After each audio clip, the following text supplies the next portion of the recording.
Le garçon orphelin est arrivé au ranch en portant seulement une couverture déchirée. Tout le monde s'est moqué de lui jusqu'à ce que l'étalon indomptable qui avait blessé 3 dresseurs marche droit vers lui et s'incline. Le visage du propriétaire du ranch a pâli quand il a vu. Le soleil de mai se levait paresseusement sur Chantilly, lorsqu'Antoine Leblanc descendit du bus, sa silhouette maigre se découpant contre les façades élégantes de la petite ville.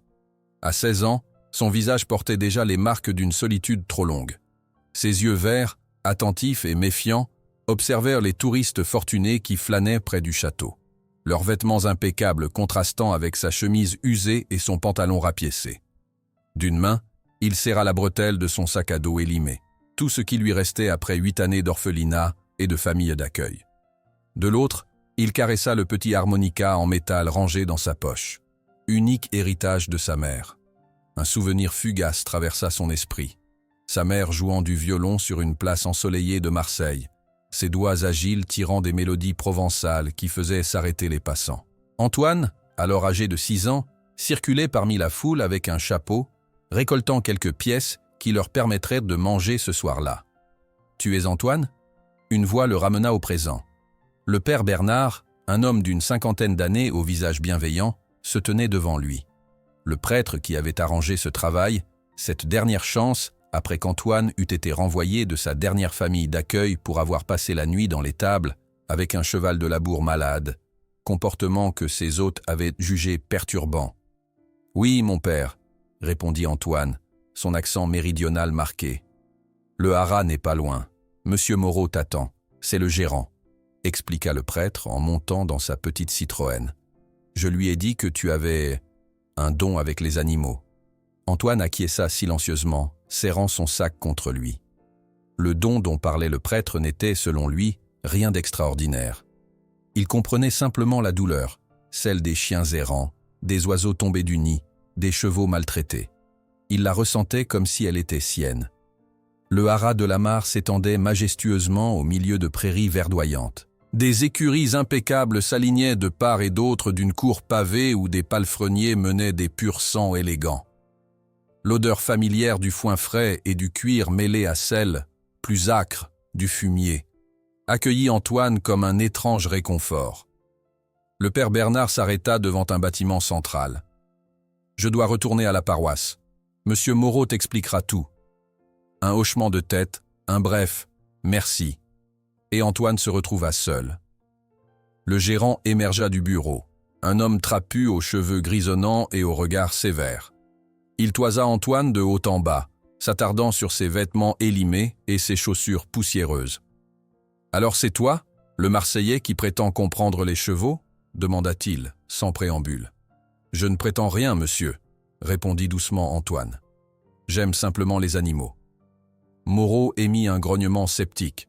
« Ce n'est pas un refuge pour animaux ici, garçon. C'est le haras de monsieur Delamarre, l'un des plus prestigieux élevages de chevaux de course de France. On n'y garde pas de place pour les sentimentaux. » Il conduisit Antoine à travers les écuries, lui montrant brièvement les installations. Des palefreniers et des lades plus âgés observaient le nouveau venu avec curiosité ou dédain. Dans un enclos, un jeune homme blond d'environ 18 ans entraînait un yearling à la longe.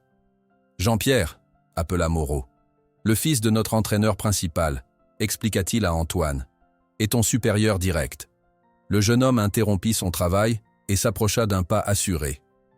Son regard bleu évalua rapidement Antoine, s'arrêtant sur son expression réservée et ses vêtements usés.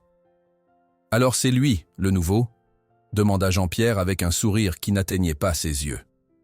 Il a l'air aussi perdu qu'un poisson dans le désert. Quelques palefreniers ricanèrent à proximité. « Tu t'occuperas du box 15 au 18 pour commencer », ordonna Moreau. « Jean-Pierre te montrera. » Le tour fut expéditif. Jean-Pierre marchait rapidement, à peine soucieux qu'Antoine puisse suivre, lui désignant d'un geste les boxes dont il aurait la charge, les plus sales, comprit rapidement Antoine. « Tu viens vraiment de Marseille ?»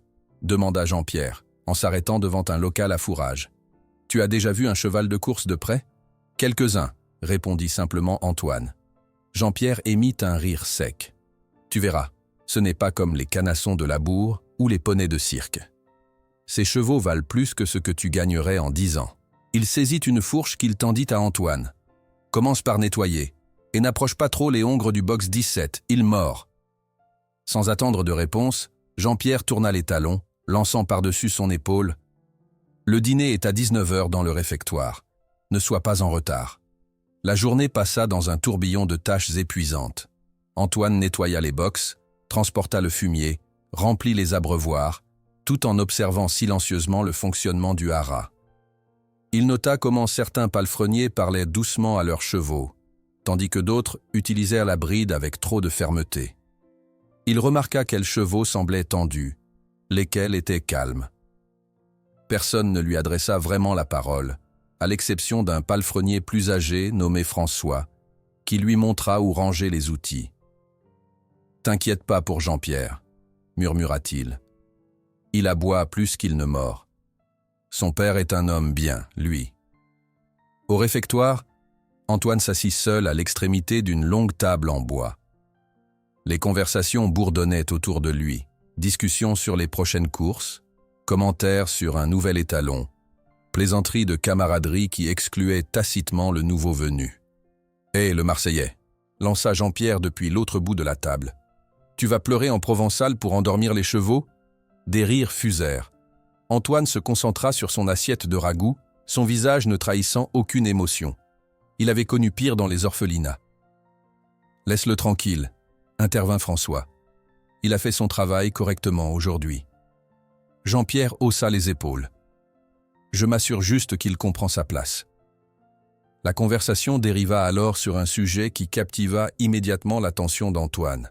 « Dubois est revenu voir Tonnerre aujourd'hui, » dit quelqu'un. « Toujours aucun progrès. »« Ce cheval est un démon, » répondit un autre. « Il a presque arraché le bras de Marcel le mois dernier. »« Qu'est-ce qu'ils vont en faire ?»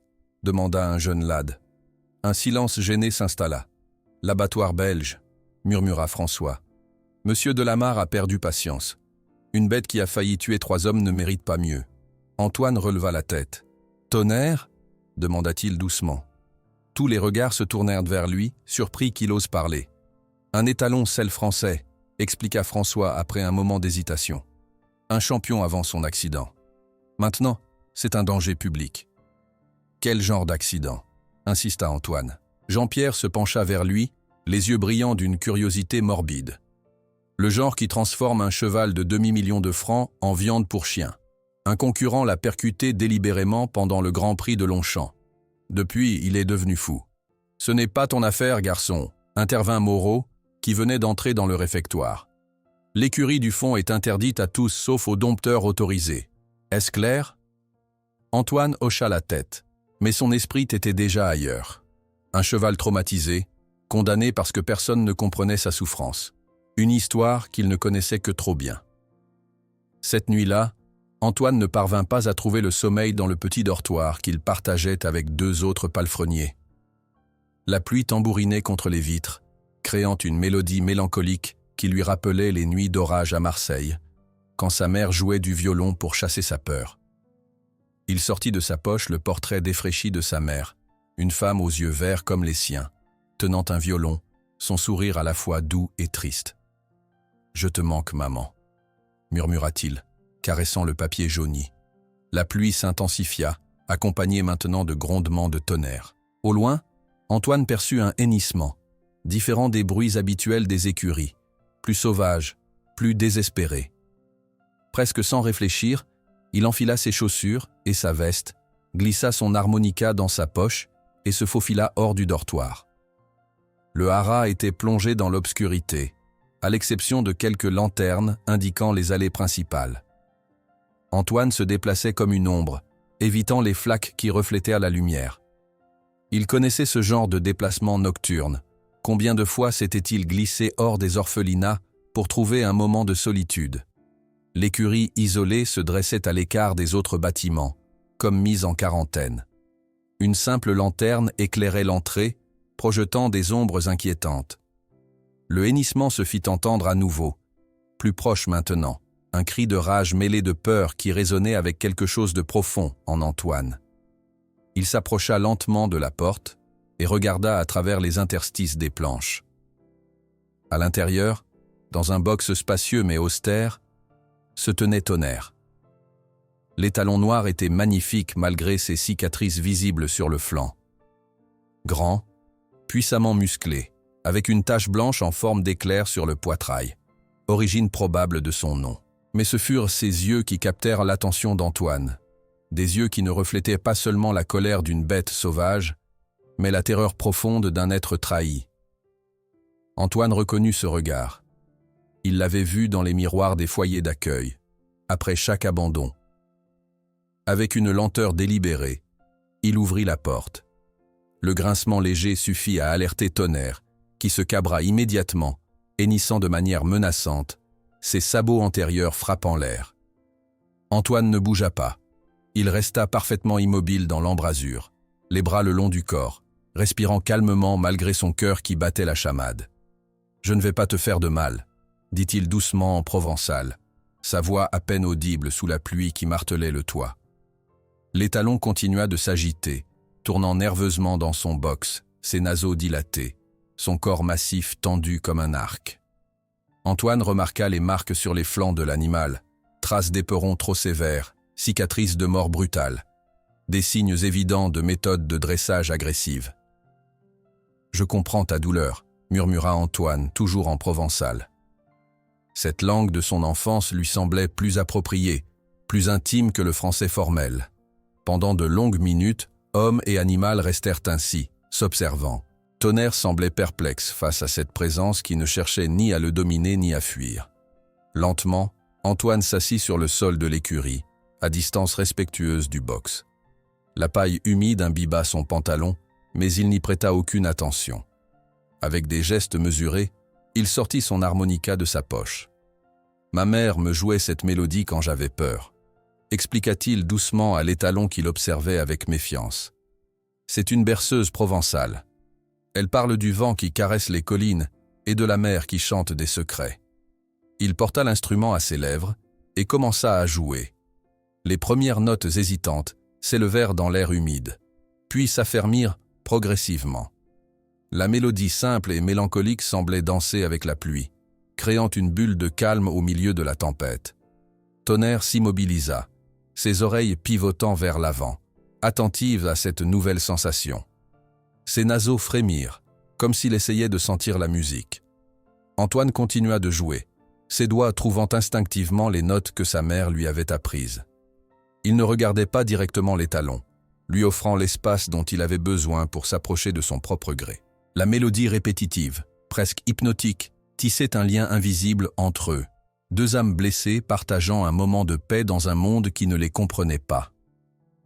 Soudain, des pas précipités résonnèrent dans la cour.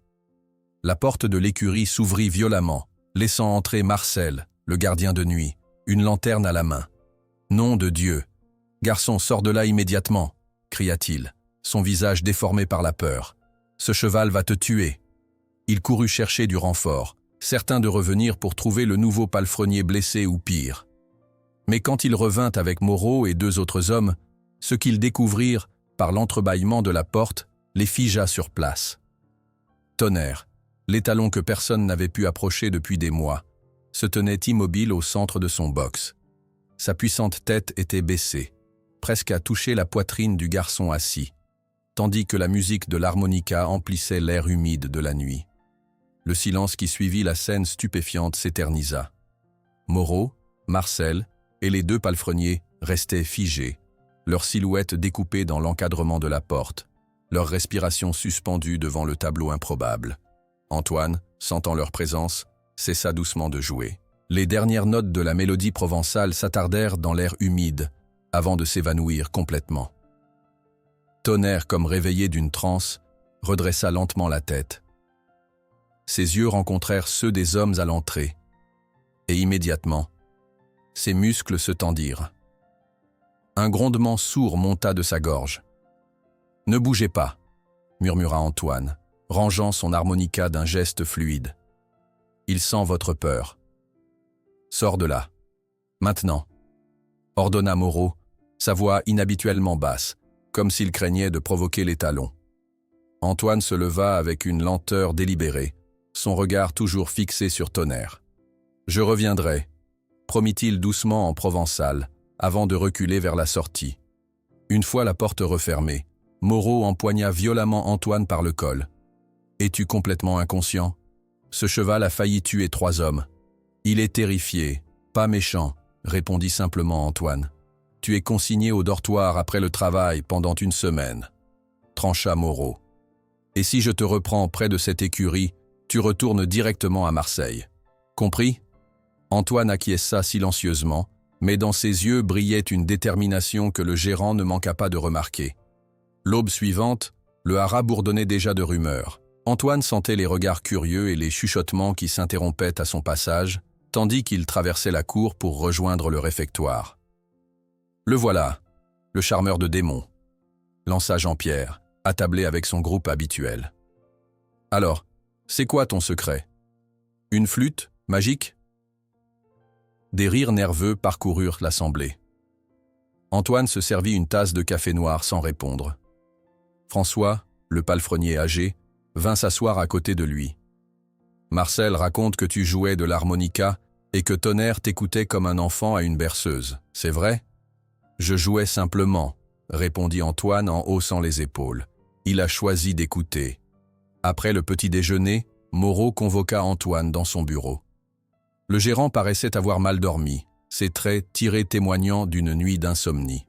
« Ce que tu as fait était dangereux et stupide, » commença-t-il, « mais je ne peux pas nier ce que j'ai vu. » Il se frotta le visage. « Tonnerre vaut une fortune, ou du moins, valait une fortune avant de devenir incontrôlable. Si tu penses pouvoir faire quelque chose, je peux essayer, » dit simplement Antoine. « Tu peux vérifier son état pendant tes pauses, » concéda Moreau. « Mais je ne promets rien concernant son avenir. La décision appartient à Monsieur Delamarre. » Eux-deux, les jours suivants, établirent une routine qui déconcertait le personnel du haras. Chaque matin avant ses corvées et chaque soir après le dîner, Antoine se rendait à l'écurie isolée. Mais contrairement aux attentes de tous, il ne tentait pas d'entrer immédiatement dans le box, ni de forcer un quelconque contact. Il s'asseyait simplement à quelques mètres de la porte du box, parfois jouant de l'harmonica, parfois lisant à voix haute des passages d'un roman usé de Victor Hugo que François lui avait prêté, et souvent, simplement en silence, respectant l'espace de l'animal. « Regarde-moi ça », ricana un palefrenier en passant devant l'écurie. « Maintenant, nous avons un professeur de littérature pour chevaux. » Jean-Pierre ne manquait jamais une occasion de se moquer. « Tu crois que Les Misérables vont l'émouvoir aux larmes? Peut-être qu'il se verra en Jean Valjean. » Antoine ignorait les railleries, concentré uniquement sur l'étalon noir qu'il observait avec une méfiance qui, subtilement, se teintait de curiosité. Au 5e jour, Henri, le vétérinaire du haras, un homme trapu aux cheveux poivre et sel et au regard perçant, vint observer cette étrange méthode. Il resta en retrait, scrutant la scène avec un scepticisme professionnel. « Que cherches-tu exactement à accomplir ?» demanda-t-il finalement, après qu'Antoine eut terminé sa session du soir. « Je lui montre que ma présence n'est pas une menace, » répondit Antoine. « Ce n'est pas un chien de compagnie, » objecta Henri. « C'est un étalon de course qui a subi un traumatisme sévère. Il y a des protocoles établis pour la réhabilitation équine. Des protocoles qui ont échoué avec lui, » observa doucement Antoine. Henri fronça les sourcils. « Quelle est ta théorie, alors ?» Antoine prit un moment avant de répondre, cherchant les mots justes. « Ce cheval n'est pas brisé, il est seulement incompris, » dit-il finalement. « Il a été trahi par des humains. Il doit décider par lui-même s'il veut faire confiance à nouveau. » « Et tu crois qu'il va prendre cette décision en t'écoutant lire Hugo ?» Le scepticisme dans la voix d'Henri était palpable. « Je crois qu'il a besoin de savoir que je respecte son espace avant que je puisse entrer dans le sien. » Henri observa longuement le jeune homme, intrigué malgré lui par cette approche non conventionnelle. « Tu as 1 semaine pour me montrer un progrès concret. Après ça, je dois faire mon rapport à Delamarre. » Un matin, Antoine arriva à l'écurie pour trouver Tonnerre particulièrement agité. L'étalon tournait nerveusement dans son box, hennissant par intermittence. S'approchant avec précaution, Antoine remarqua que l'animal présentait des marques fraîches sur ses flancs, des écorchures récentes qui n'étaient pas là la veille. « Qui t'a fait ça ?» murmura-t-il, l'estomac noué par la colère. Il n'eut pas à attendre longtemps pour avoir sa réponse. Jean-Pierre apparut à l'entrée de l'écurie. un sourire satisfait aux lèvres. « J'ai juste fait tomber un seau près de son box », expliqua-t-il avec une innocence feinte. « Ce n'est pas ma faute s'il s'est jeté contre les barreaux comme un fou. » Antoine sentit une rage froide l'envahir, mais se contint. « Parfois, la peur semble être la seule langue que nous connaissons, » dit-il calmement. « Mais ce n'est pas la plus efficace pour communiquer. » Jean-Pierre le dévisagea, décontenancé par cette réaction inattendue. « Tu es vraiment bizarre, Leblanc, » lâcha-t-il, avant de tourner les talons. Ce soir-là, Antoine passa plus de temps que d'habitude avec Tonnerre. Au lieu de lire ou de jouer, il parla doucement à l'étalon, lui racontant son enfance à Marseille, les rues ensoleillées, le port animé, les mélodies que sa mère jouait sur les places. Elle disait que la musique peut guérir ce que les mots ne peuvent pas toucher, confia-t-il. Je ne sais pas si c'est vrai pour les hommes, mais je commence à croire que ça l'est pour les chevaux. Tonnerre, debout près des barreaux, écoutait, ses oreilles orientées vers Antoine, son souffle plus calme que d'habitude. Le 7e jour après sa première rencontre avec Tonnerre, une violente tempête s'abattit sur Chantilly. Le ciel s'assombrit en milieu d'après-midi, et bientôt, des éclairs déchirèrent les nuages, suivis de grondements de tonnerre qui firent s'agiter tous les chevaux du haras. Antoine terminait de nettoyer l'écurie principale quand les premiers hennissements de panique se firent entendre. Les palefreniers s'affairaient à rassurer les animaux, parlant doucement aux plus nerveux, fermant les fenêtres pour atténuer le bruit. Un éclair particulièrement violent, suivi presque immédiatement d'un coup de tonnerre assourdissant, déclencha une vague de panique. Les chevaux se mirent à ruer dans leurs boxes, frappant les portes de leurs sabots. Le cœur d'Antoine se serra. Tonnerre, déjà traumatisé, devait être terrifié. Sans hésiter, il abandonna sa fourche et courut vers l'écurie isolée, ignorant les cris de Moreau lui ordonnant de rester à son poste. La pluie tombait en rideaux denses, trempant instantanément ses vêtements tandis qu'il traversait la cour. Lorsqu'il atteignit l'écurie, les hennissements frénétiques de Tonnerre confirmèrent ses craintes. L'étalon noir était dans un état de panique absolue, se cabrant et frappant les murs de son box avec une force qui risquait de le blesser gravement. Antoine savait qu'entrer dans le box serait extrêmement dangereux. Un cheval de cette taille, pris de panique, pouvait tuer un homme d'un seul coup de sabot. Mais il savait aussi que Tonnerre risquait de se blesser mortellement dans sa terreur. Sans hésiter davantage, il ouvrit la porte du box et entra. Ce qui se passa ensuite fut observé par plusieurs employés à travers les fenêtres de l'écurie. Antoine, complètement trempé par la pluie, s'assit simplement au centre du box, fermant les yeux et respirant profondément. Il ne tenta pas d'apaiser Tonnerre avec des mots ou des gestes. Il resta simplement absolument présent, émanant un calme étonnant au milieu du chaos. Tonnerre continua de tourner frénétiquement, hennissant et soufflant, ses yeux roulant de terreur à chaque nouvel éclair. Il passa plusieurs fois dangereusement près d'Antoine, ses sabots massifs manquant de peu le corps immobile du jeune homme. Graduellement, presque imperceptiblement au début, le frénésie de l'étalon diminua. Ses cercles autour d'Antoine se firent plus larges, moins erratiques. Ses hennissements s'espacèrent.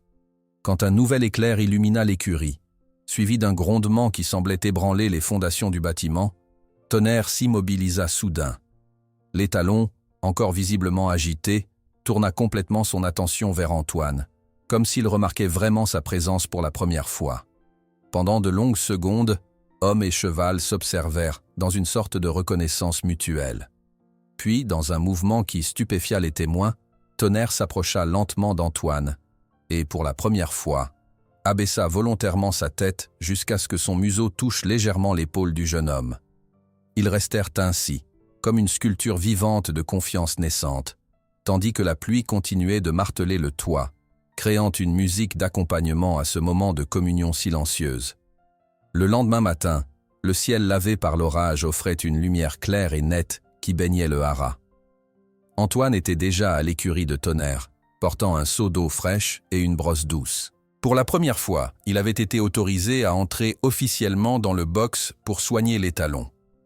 L'animal observait chacun de ses mouvements avec attention, mais sans l'agressivité ou la peur qui le caractérisait auparavant. Quand Antoine approcha lentement la brosse de son épaule, Tonnerre tressaillit légèrement, mais ne recula pas.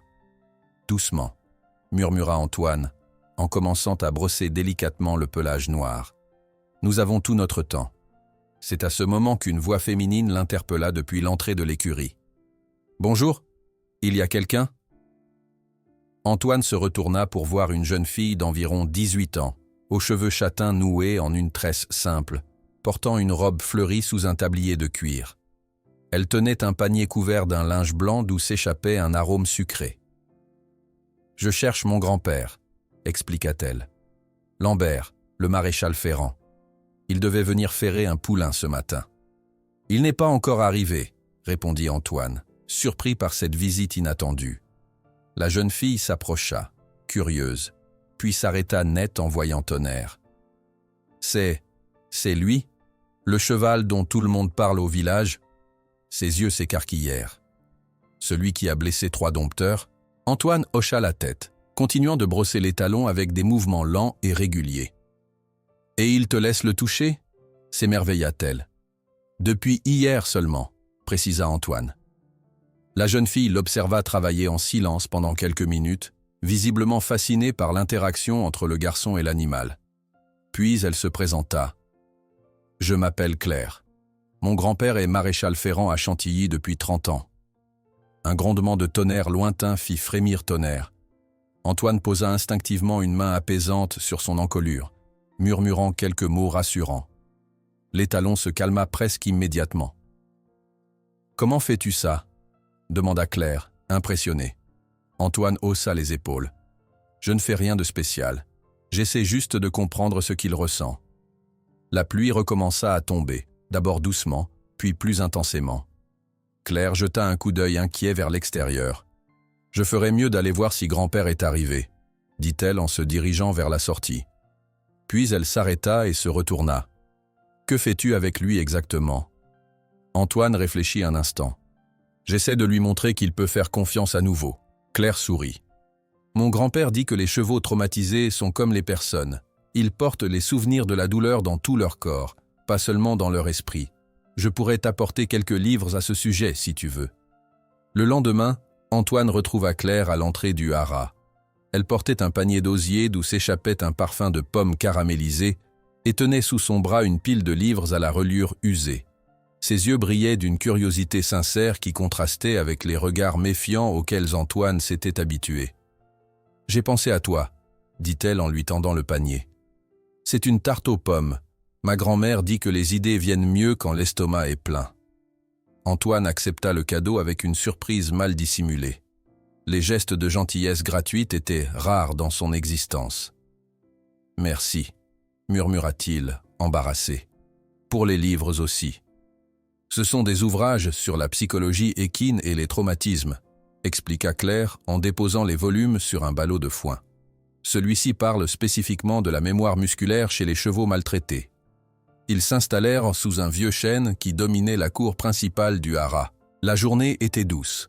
Le soleil de juin filtrant à travers les feuilles projetait sur eux des motifs mouvants. Antoine coupa la tarte encore tiède pendant que Claire ouvrait un des livres. « Regarde », dit-elle en pointant une illustration anatomique. Les chevaux portent leur traumatisme dans chaque muscle, chaque tendon. Un coup reçu il y a des années peut créer une tension permanente ici. Son doigt suivit une ligne le long de l'encolure dessinée et modifiait complètement leur façon de se tenir ou de réagir. Antoine écoutait attentivement, faisant le lien avec ce qu'il avait observé chez Tonnerre, sa façon de favoriser légèrement sa jambe droite, sa réticence à tourner la tête d'un côté. C'est comme si leur corps se souvenait de la douleur, même quand leur esprit essaie d'avancer, murmura-t-il. Claire hocha la tête. Exactement. Mon grand-père dit toujours qu'un cheval ne ment jamais avec son corps. Un bruit de moteur interrompit leur conversation. Une élégante Citroën noire s'engageait dans l'allée principale du haras. Antoine remarqua immédiatement la tension soudaine qui parcourut le personnel. Dos qui se redressait, conversation qui s'interrompait. « Qui est-ce » demanda-t-il. « Bernard Delamarre » répondit Claire, son visage s'assombrissant. « Le propriétaire. » François, qui passait près d'eux, ralentit son pas. Il est venu plus tôt que prévu. Normalement, il ne visite le haras que le 1er du mois. Antoine sentit une appréhension monter en lui.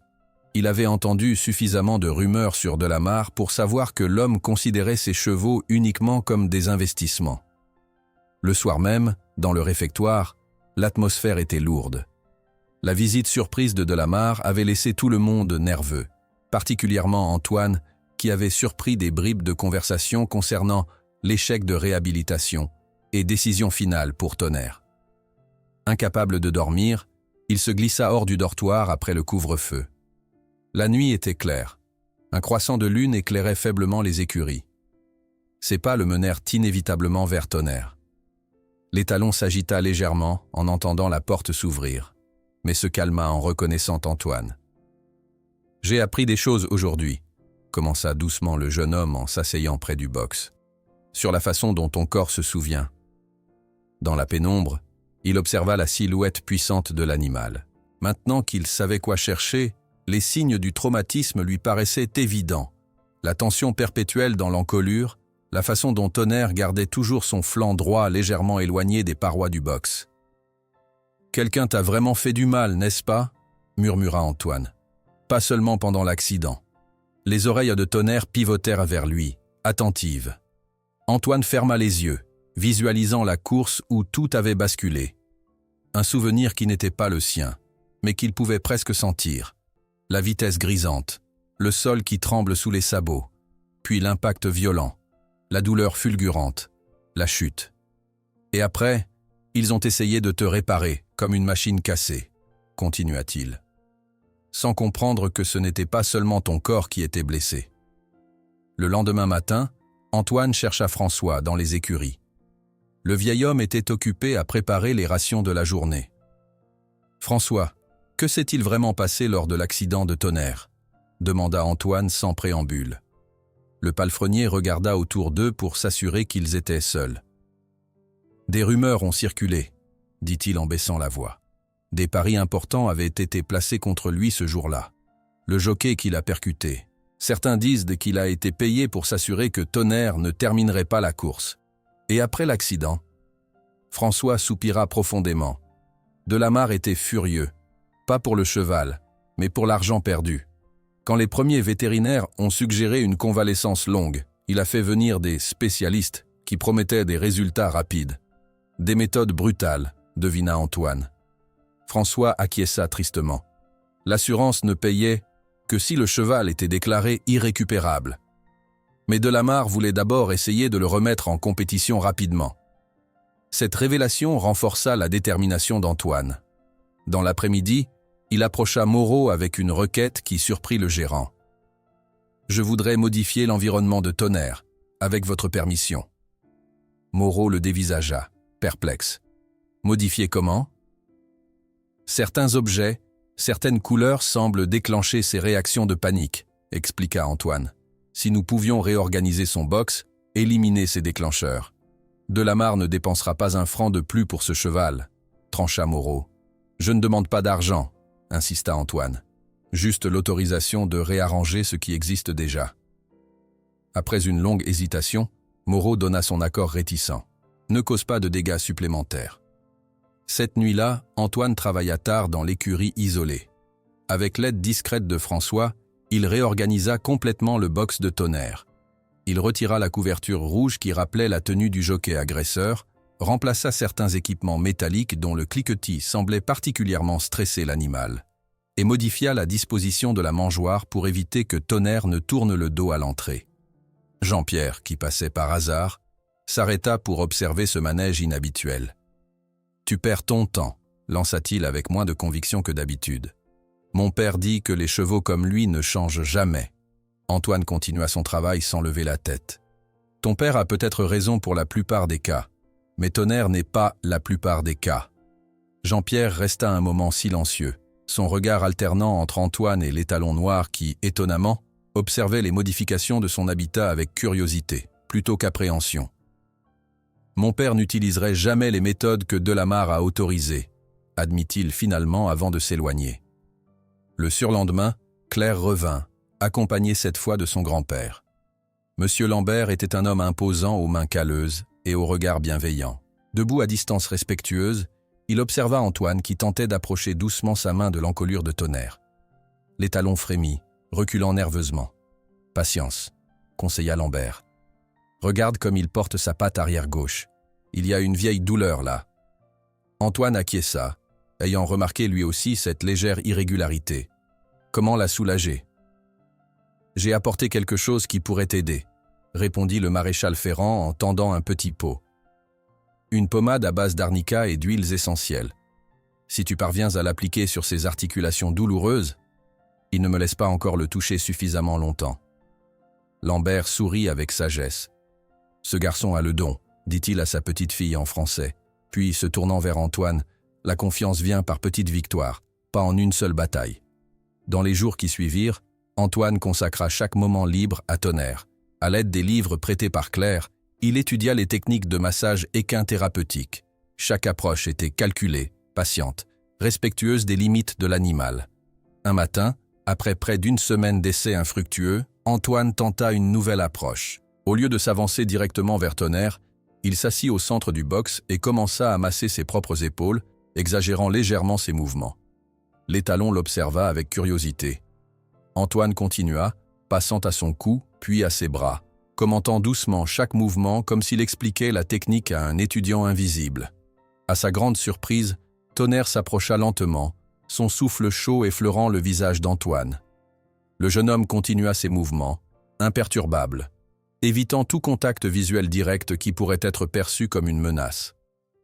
Puis, avec une lenteur délibérée, il tendit sa main.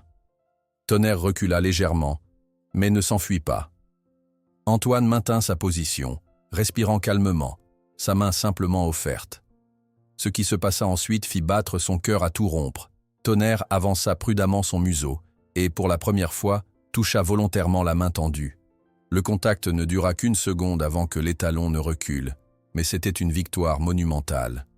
Henri, le vétérinaire, qui observait discrètement depuis la porte, laissa échapper un sifflement admiratif. Incroyable! En 20 ans, je n'ai jamais vu rien de pareil. Antoine se retourna, surpris par cette présence inattendue. « Je ne fais rien d'extraordinaire, » dit-il simplement. « Je ne cherche pas à le dominer. Je lui demande la permission d'entrer dans son espace. » Henri s'approcha lentement, respectant la nervosité évidente de Tonnerre face à ce nouveau venu. « Delamarre sera ici la semaine prochaine, » annonça-t-il gravement. Il vient régler la situation de Tonnerre une fois pour toutes. Le regard que Claire et Antoine échangèrent, quand Henri transmit cette nouvelle, contenait autant de détermination que de crainte, tous deux sachant que le temps était compté pour le magnifique animal qui venait tout juste de recommencer à faire confiance. La nouvelle de la visite imminente de Delamarre planait comme une ombre sur les journées d'Antoine. Une semaine, 7 jours seulement pour prouver que Tonnerre méritait de vivre. Cette urgence le poussa à intensifier ses efforts, transformant chaque minute libre en précieux moment de connexion avec l'étalon. Antoine se levait désormais bien avant l'aube, quand le haras dormait encore et que seuls les premiers gazouillis d'oiseaux troublèrent le silence. Dans la lumière grise du petit matin, il rejoignait Tonnerre, ses yeux encore lourds de sommeil mais son esprit parfaitement alerte. Ces heures volées, avant que le monde ne s'éveille, devinrent leurs moments les plus précieux. « Nous manquons de temps », murmura Antoine en s'asseyant dans le box, où Tonnerre l'accueillait maintenant avec un hennissement bas, presque une salutation. « Mais je ne t'abandonnerai pas. » Claire, comprenant l'urgence de la situation, arriva un matin avec un carnet soigneusement préparé. Ses yeux reflétaient sa détermination tandis qu'elle expliquait son idée à Antoine. « J'ai créé un journal de progression, » dit-elle en lui montrant des pages organisées en tableaux. « Nous devons documenter chaque avancée, aussi minime soit-elle. Delamarre est un homme d'affaires. Il comprendra peut-être mieux les chiffres et les faits concrets que les émotions. » Antoine examina le carnet, touché par cette initiative. « Tu crois vraiment que ça pourra le convaincre ?» Claire haussa les épaules. « Je ne sais pas. Mais nous devons essayer toutes les approches possibles. » Le soleil matinal filtrait à travers les interstices du toit, créant des rayons dorés dans lesquels dansaient des particules de poussière. Antoine nota comment Tonnerre s'avançait maintenant volontairement dans ces faisceaux de lumière, alors qu'auparavant, il restait obstinément dans l'ombre, un petit signe de progrès parmi tant d'autres. Plus tard, ce même jour, Moreau vint observer Antoine, pendant qu'il travaillait avec l'étalon.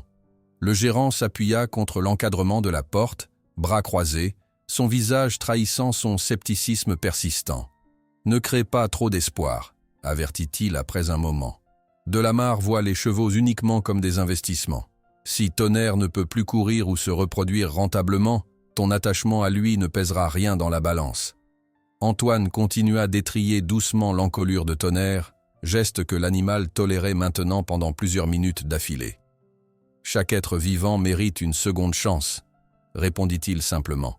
« Noble sentiment », concéda Moreau avec un soupir. « Mais ce n'est pas ainsi que fonctionne le monde des affaires. » Le lendemain, le grand-père de Claire, M. Lambert, vint examiner Tonnerre plus attentivement. Le vieux maréchal Ferrand, avec ses 60 années d'expérience, observait l'étalon avec un œil exercé que rien ne semblait échapper.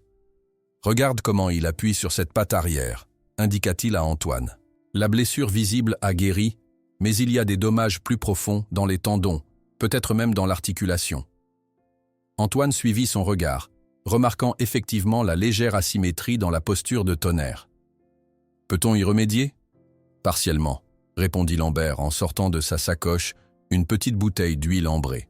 « C'est un mélange d'arnica, d'huile d'olive et d'autres herbes. Si tu parviens à masser régulièrement la zone, cela pourrait soulager son inconfort. » Antoine prit la bouteille avec reconnaissance. « Comment avez-vous appris tout cela ?» Les yeux du vieil homme se plissèrent dans un sourire. « Mon propre grand-père soignait les chevaux de la cavalerie française. Ces connaissances se transmettent de génération en génération, mais peu s'y intéressent aujourd'hui. Tous veulent des solutions rapides, des médicaments puissants. Personne n'a plus la patience d'écouter ce que le corps de l'animal essaie de nous dire. » Jean-Pierre, qui passait de plus en plus souvent près de l'écurie isolée, s'arrêta pour observer la scène. Son expression oscillait entre curiosité et incrédulité persistante. « Mon père dit que les chevaux traumatisés comme lui ne changent jamais vraiment, » lança-t-il. Mais sa voix manquait de sa morgue habituelle. Antoine ne répondit pas immédiatement, concentré sur l'application d'une fine couche d'huile sur le flanc de Tonnerre, qui tressaillait légèrement, mais acceptait le contact. « Peut-être que ton père a raison pour la plupart des cas, » dit-il finalement. « Mais chaque être est différent. Et parfois, ce n'est pas le cheval qui doit changer, mais notre façon de communiquer avec lui. » Jean-Pierre resta un moment silencieux, observant la patience infinie avec laquelle Antoine travaillait. « Tu ne ressembles à aucun palefrenier que j'ai jamais rencontré, » admit-il avant de s'éloigner. Les jours s'écoulaient avec une rapidité alarmante. Antoine passait chaque moment disponible avec Tonnerre, documentant méticuleusement chaque progrès dans le carnet de Claire. L'étalon acceptait maintenant d'être brossé pendant de longues périodes, permettait à Antoine de toucher presque toutes les parties de son corps et répondait même à quelques commandes vocales simples. Mais Antoine savait que ces avancées, significatives à ses yeux, paraîtraient peut-être insignifiantes pour un homme comme Delamarre, qui mesurait la valeur d'un cheval uniquement en termes de performance et de potentiel financier. La veille de l'arrivée prévue de Delamarre, Henri vint examiner Tonnerre. Le vétérinaire, initialement si sceptique, ne pouvait nier les changements visibles chez l'animal. « C'est remarquable », admit-il en observant Antoine passer sa main le long de l'encolure puissante sans provoquer la moindre réaction négative. « Je n'aurais jamais cru possible qu'il accepte à nouveau le contact humain. »« Ce n'est qu'un début, » répondit Antoine. « Il a encore beaucoup de chemin à parcourir. » Henri hocha gravement la tête. « J'espère que Delamarre saura reconnaître la valeur de ce que tu as accompli. » Mais il hésita, cherchant ses mots. « Prépare-toi à une déception. Il n'est pas connu pour sa patience ou sa sensibilité. » Cette nuit-là, Antoine eut du mal à trouver le sommeil. Allongé sur son lit étroit dans le dortoir, il fixait le plafond, imaginant les différents scénarios possibles pour le lendemain. Il savait que Tonnerre représentait un investissement considérable et qu'un homme d'affaires comme Delamarre ne prendrait pas de décision basée sur des sentiments. À l'aube, une agitation inhabituelle secoua le haras. Des palefreniers couraient dans tous les sens, s'assurant que chaque recoin était immaculé. Les chevaux de valeur recevaient un pansage supplémentaire. Leurs box étaient garnis de foin frais. Antoine, quant à lui, se rendit directement auprès de Tonnerre. L'étalon semblait percevoir la tension ambiante, ses oreilles pivotant nerveusement, ses naseaux dilatés. « Tout ira bien, » murmura Antoine, sans vraiment y croire lui-même. « Nous avons fait du bon travail, toi et moi. » Vers 10 heures, une imposante Mercedes noire franchit les grilles du haras. Bernard de Lamarre en descendit, vêtu d'un costume sur mesure qui criait fortune et pouvoir. C'était un homme d'une 60aine d'années, au visage sévère creusé par des décennies d'ambition implacable. À ses côtés marchait un autre homme, plus jeune, à l'allure d'un renard, élancé, vigilant, calculateur. Moreau se précipita pour les accueillir, suivi de près par Henri et l'entraîneur principal. Antoine, observant la scène depuis l'écurie isolée, sentit son estomac se nouer. Claire, qui l'avait rejoint dès l'arrivée de la voiture, serra brièvement sa main en signe de soutien. « Qui est l'homme avec de Lamarre ?» demanda Antoine. « Dubois » répondit Claire, son visage s'assombrissant. « Un marchand de chevaux pour compétition. Sa réputation le précède. Il obtient des résultats rapides, mais ses méthodes... » Elle n'eut pas besoin de finir sa phrase. Antoine comprit immédiatement les implications. Une demi-heure plus tard, Moreau apparut à l'entrée de l'écurie, accompagné de Delamarre et Dubois. Antoine se redressa, nerveux mais déterminé. « Monsieur Delamarre » salua-t-il poliment. Le propriétaire du haras ne lui accorda qu'un bref regard avant de se concentrer sur Tonnerre. Ses yeux froids évaluaient l'animal comme une marchandise, cherchant des défauts, calculant des valeurs. « Alors c'est le fameux garçon qui prétend avoir apprivoisé la bête », commenta-t-il finalement, parlant d'Antoine à la troisième personne comme s'il n'était pas présent. « Antoine a fait des progrès remarquables avec Tonnerre », intervint Henri, surprenant tout le monde par son soutien. L'animal accepte maintenant le contact humain et répond à des commandes de base. « Montrez-moi », ordonna Delamarre. Le cœur battant, Antoine entra dans le box. Tonnerre, sentant sa nervosité, s'agita légèrement mais se calma quand le jeune homme posa doucement sa main sur son encolure. Avec des gestes lents et délibérés, Antoine commença à le brosser, puis souleva successivement chacun de ses sabots. Une démonstration qui aurait été impensable quelques semaines plus tôt. Pour finir, il tendit une pomme à l'étalon, qu'il a pris délicatement dans sa paume ouverte. Delamarre observait, son visage impassible. Dubois, en revanche, évaluait la scène avec un intérêt professionnel évident. « Impressionnant », admit finalement Delamarre. « Le garçon a du talent, c'est indéniable. Mais... » Il se tourna vers Dubois, qui hocha imperceptiblement la tête. « Ce progrès est trop lent », continua Delamarre. « À ce rythme, il faudrait encore des mois avant que ce cheval ne soit à nouveau utilisable. Et même alors, qui garantit qu'il ne rechutera pas ?» Antoine sentit un froid l'envahir. « Monsieur, en seulement 3 semaines, Tonnerre a montré qu'il pouvait à nouveau faire confiance. C'est une base solide pour... » « Une base, peut-être, » l'interrompit Delamarre, « mais pas suffisant pour justifier l'investissement continu. » Il se tourna vers Dubois. « Que pensez-vous pouvoir accomplir ?» Le marchand de chevaux s'avança, examinant Tonnerre avec des yeux calculateurs. « 3 mois, » déclara-t-il avec assurance. « Dans 3 mois, je peux le rendre vendable, soit pour la reproduction, soit pour un propriétaire expérimenté. »« Et vos méthodes ?» demanda Henri, une note de préoccupation dans sa voix. Dubois sourit légèrement. « Efficace, éprouvé. Je travaille avec des cas difficiles depuis 20 ans. » Delamarre hocha la tête, satisfait. « Voilà qui est décidé alors. » Il se tourna enfin directement vers Antoine. « Vos méthodes sont intéressantes, jeune homme. Mais les affaires sont les affaires. Nous ne pouvons pas nous permettre un tel luxe de temps. »« Mais monsieur, » protesta Antoine, « vous détruirez toute la confiance que nous avons construite. Tonnerre a besoin de... » « Ce dont Tonnerre a besoin, » coupa froidement Delamarre, « c'est de redevenir un investissement viable. Dubois commencera demain. » Il se détourna, signifiant que la discussion était close. Antoine, désespéré, regarda Henri puis Moreau, cherchant un soutien qui ne vint pas. « Retourne à tes tâches, garçon », ordonna Delamarre avec un sourire qui n'atteignait pas ses yeux, tandis que Dubois déchargeait d'une caisse des équipements qu'Antoine reconnut avec horreur. Un morset vert, des éperons pointus et un fouet de cuir tressé.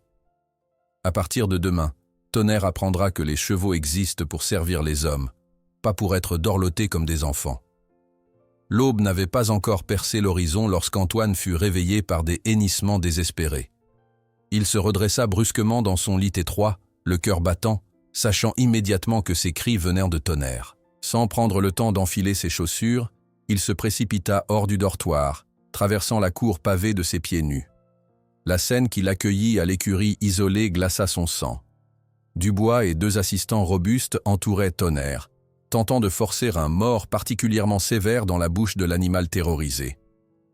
L'étalon se cabrait violemment, ses yeux exorbités par la panique, son corps magnifique couvert d'une sueur d'angoisse qui luisait dans la lumière grise du petit matin. « Arrêtez !» cria Antoine, sa voix habituellement douce transformée par l'urgence. « Vous allez le blesser !» Dubois se tourna vers lui, à peine surpris par son apparition. Son visage affichait l'expression froide d'un homme habitué à briser des résistances. « Ce n'est pas le moment, garçon », répondit-il calmement malgré le chaos environnant. « Le vrai travail commence. Retourne à tes corvées. » Antoine s'avança, incapable de rester immobile devant la détresse évidente de Tonnerre. Il n'est pas prêt pour ce type d'équipement. Nous venons à peine d'établir sa confiance. L'un des assistants ricana. Sa confiance, c'est un animal, pas ton ami d'école. Avant qu'Antoine ne puisse répondre, la silhouette massive de Moreau apparut dans l'encadrement de la porte. Le gérant saisit fermement Antoine par l'épaule, l'entraînant hors de l'écurie. « Ce sont les ordres directs de Delamarre », murmura-t-il, son visage tiraillé entre l'autorité et une compassion réticente. « Je ne peux pas te protéger si tu désobéis. »« Mais vous voyez bien qu'il le terrorise ?» protesta Antoine, tentant de se dégager. « Tout ce que nous avons accompli sera détruit en quelques heures. » Moreau resserra sa prise. « Ce sont les règles du jeu, Antoine. Delamarre est le propriétaire. Sa parole est loi ici. » Les jours suivants furent un cauchemar pour Antoine. Relégué à ses tâches habituelles dans les écuries principales, il ne pouvait qu'observer de loin le traitement infligé à Tonnerre. Dubois avait établi un programme intensif. L'étalon était attaché pendant de longues périodes, forcé à accepter harnachement et équipement, soumis à des techniques de domination qui faisaient frémir Antoine. Les résultats ne tardèrent pas à se manifester. Tonnerre, qui avait commencé à faire confiance, redevint rapidement l'animal agressif et dangereux qu'il était à l'arrivée d'Antoine. Ses yeux, qui s'étaient adoucis au fil des semaines, retrouvèrent leur expression de terreur mêlée de rage. Ses réactions devinrent imprévisibles, violentes. Un après-midi, caché derrière une pile de foin, Antoine observait Dubois et ses hommes tentant de sceller Tonnerre. L'étalon, désespéré, se débattait avec une telle force que même les cordes qui le maintenaient menacèrent de céder. Claire le rejoignit discrètement, un petit appareil à la main. « J'ai emprunté l'appareil photo de mon père », chuchota-t-elle. « Nous devons documenter ce qu'ils font. » Antoine la regarda avec surprise. « Pourquoi faire ?»« Des preuves », répondit-elle simplement. « La France a des lois contre la cruauté envers les animaux. Elles sont rarement appliquées, mais elles existent. » Avec une discrétion née de la nécessité, Claire commença à photographier les séances de dressage. Le cliquetis de l'appareil se perdait dans le tumulte des hennissements et des ordres aboyés. Le 3e jour, même Dubois dut admettre que ces méthodes rencontraient une résistance inattendue. Antoine l'entendit discuter avec Moreau près des bureaux. « Ce cheval est plus problématique que je ne pensais », concéda Dubois, essuyant son front couvert de sueur. « Il refuse de se soumettre malgré nos techniques les plus avancées. » « Delamarre attend des résultats », rappela Moreau, la tension évidente dans sa voix. Dubois eut un sourire qui glaça le sang d'Antoine. « Alors nous devrons être plus persuasifs. J'ai des méthodes réservées aux cas les plus difficiles. » Cette nuit-là, incapable de supporter l'idée de ce que ces méthodes persuasives pourraient impliquer, Antoine décida d'agir. Attendant que le haras soit plongé dans le sommeil, il se faufila jusqu'à l'écurie isolée, un morceau de sucre et son harmonica en poche. L'état de Tonnerre lui brisa le cœur. L'étalon portait maintenant des marques fraîches sur ses flancs. Sa bouche était écorchée par le mord brutal, et ses yeux reflétaient une souffrance qui dépassait la simple douleur physique. Lorsqu'Antoine ouvrit doucement la porte du box, Tonnerre se cabra immédiatement, hennissant de manière menaçante. Il ne reconnaissait plus le jeune homme, ou pire, associait maintenant toute présence humaine à la douleur. C'est moi, murmura Antoine, immobile dans l'embrasure. Je ne te ferai pas de mal. L'étalon continua de s'agiter, frappant les parois de son box avec ses sabots puissants. Antoine comprit qu'approcher davantage serait dangereux, pour lui comme pour Tonnerre, qui risquait de se blesser dans sa panique. Alors, comme lors de leur première rencontre, il s'assit simplement à distance respectueuse et sortit son harmonica. Les premières notes de la mélodie provençale tremblèrent légèrement. Les mains d'Antoine n'étaient pas aussi assurées qu'à l'ordinaire, affectées par l'émotion qui l'étreignait. Pendant de longues minutes, Tonnerre continua de s'agiter, ignorant la musique. Puis, progressivement, ses mouvements devinrent moins erratiques. Ses oreilles, plaquées contre sa tête en signe d'agressivité, commencèrent à pivoter vers Antoine, captant la mélodie familière. Lorsque l'étalon cessa finalement de hennir, Antoine sentit des larmes silencieuses couler le long de ses joues. Il continua de jouer, mettant dans chaque note la promesse qu'il n'abandonnerait pas. « Je suis désolé », murmura-t-il entre deux phrases musicales. « Je n'ai pas su te protéger. » À cet instant, la porte de l'écurie s'ouvrit brusquement, laissant apparaître la silhouette imposante de Bernard Delamarre lui-même, accompagné de Dubois. « Je pensais que les ordres étaient au clair, garçon », déclara froidement Delamarre. « Tu es renvoyé. » Antoine se leva lentement, serrant son harmonica comme un talisman. « Monsieur, je vous en prie, ce que vous faites à Tonnerre est cruel et inutile.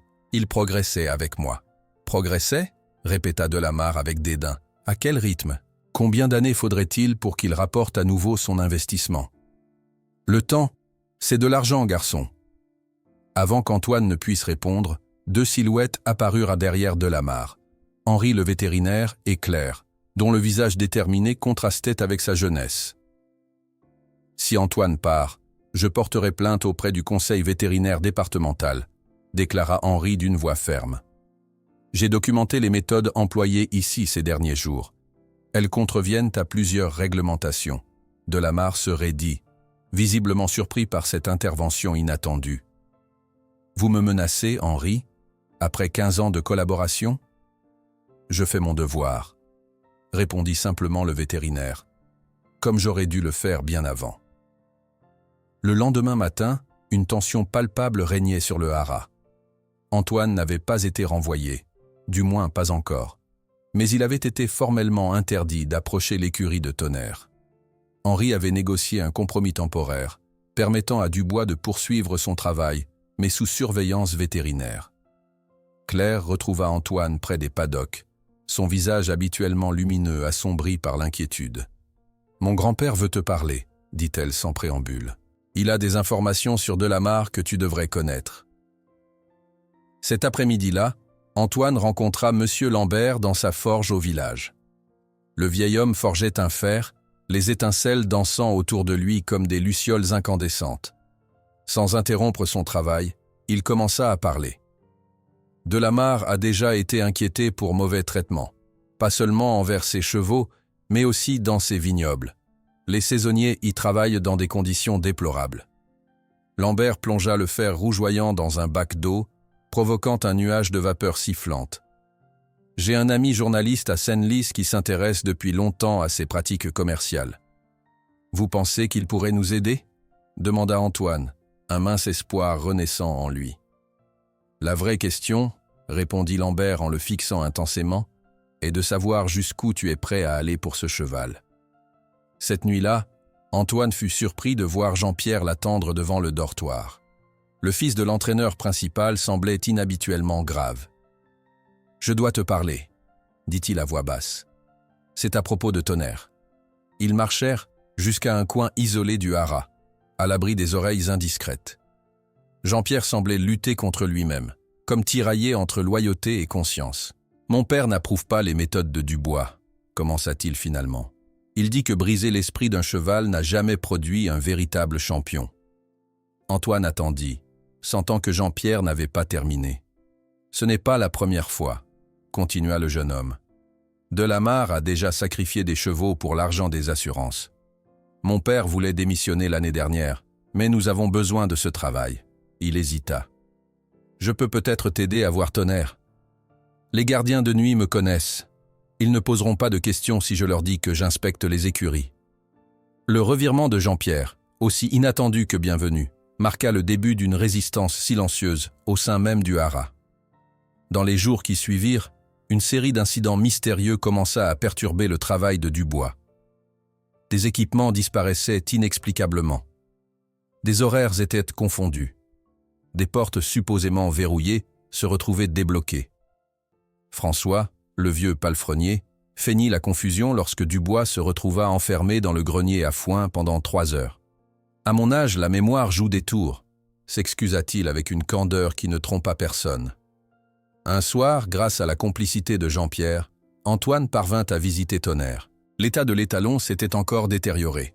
Méfiant, agressif, il reculait au fond de son box à l'approche d'Antoine. Le cœur serré, Antoine s'assit dans le coin le plus éloigné et commença à jouer de l'harmonica. La mélodie familière s'éleva dans l'air nocturne, ténu lien entre le présent chaotique et les moments de paix qu'ils avaient partagés. Pendant de longues minutes, Tonnerre resta immobile, comme déchiré entre peur et souvenir. Puis, dans un mouvement qui fit monter des larmes aux yeux d'Antoine, l'étalon s'approcha lentement, pas à pas, jusqu'à poser doucement sa tête contre l'épaule du jeune homme.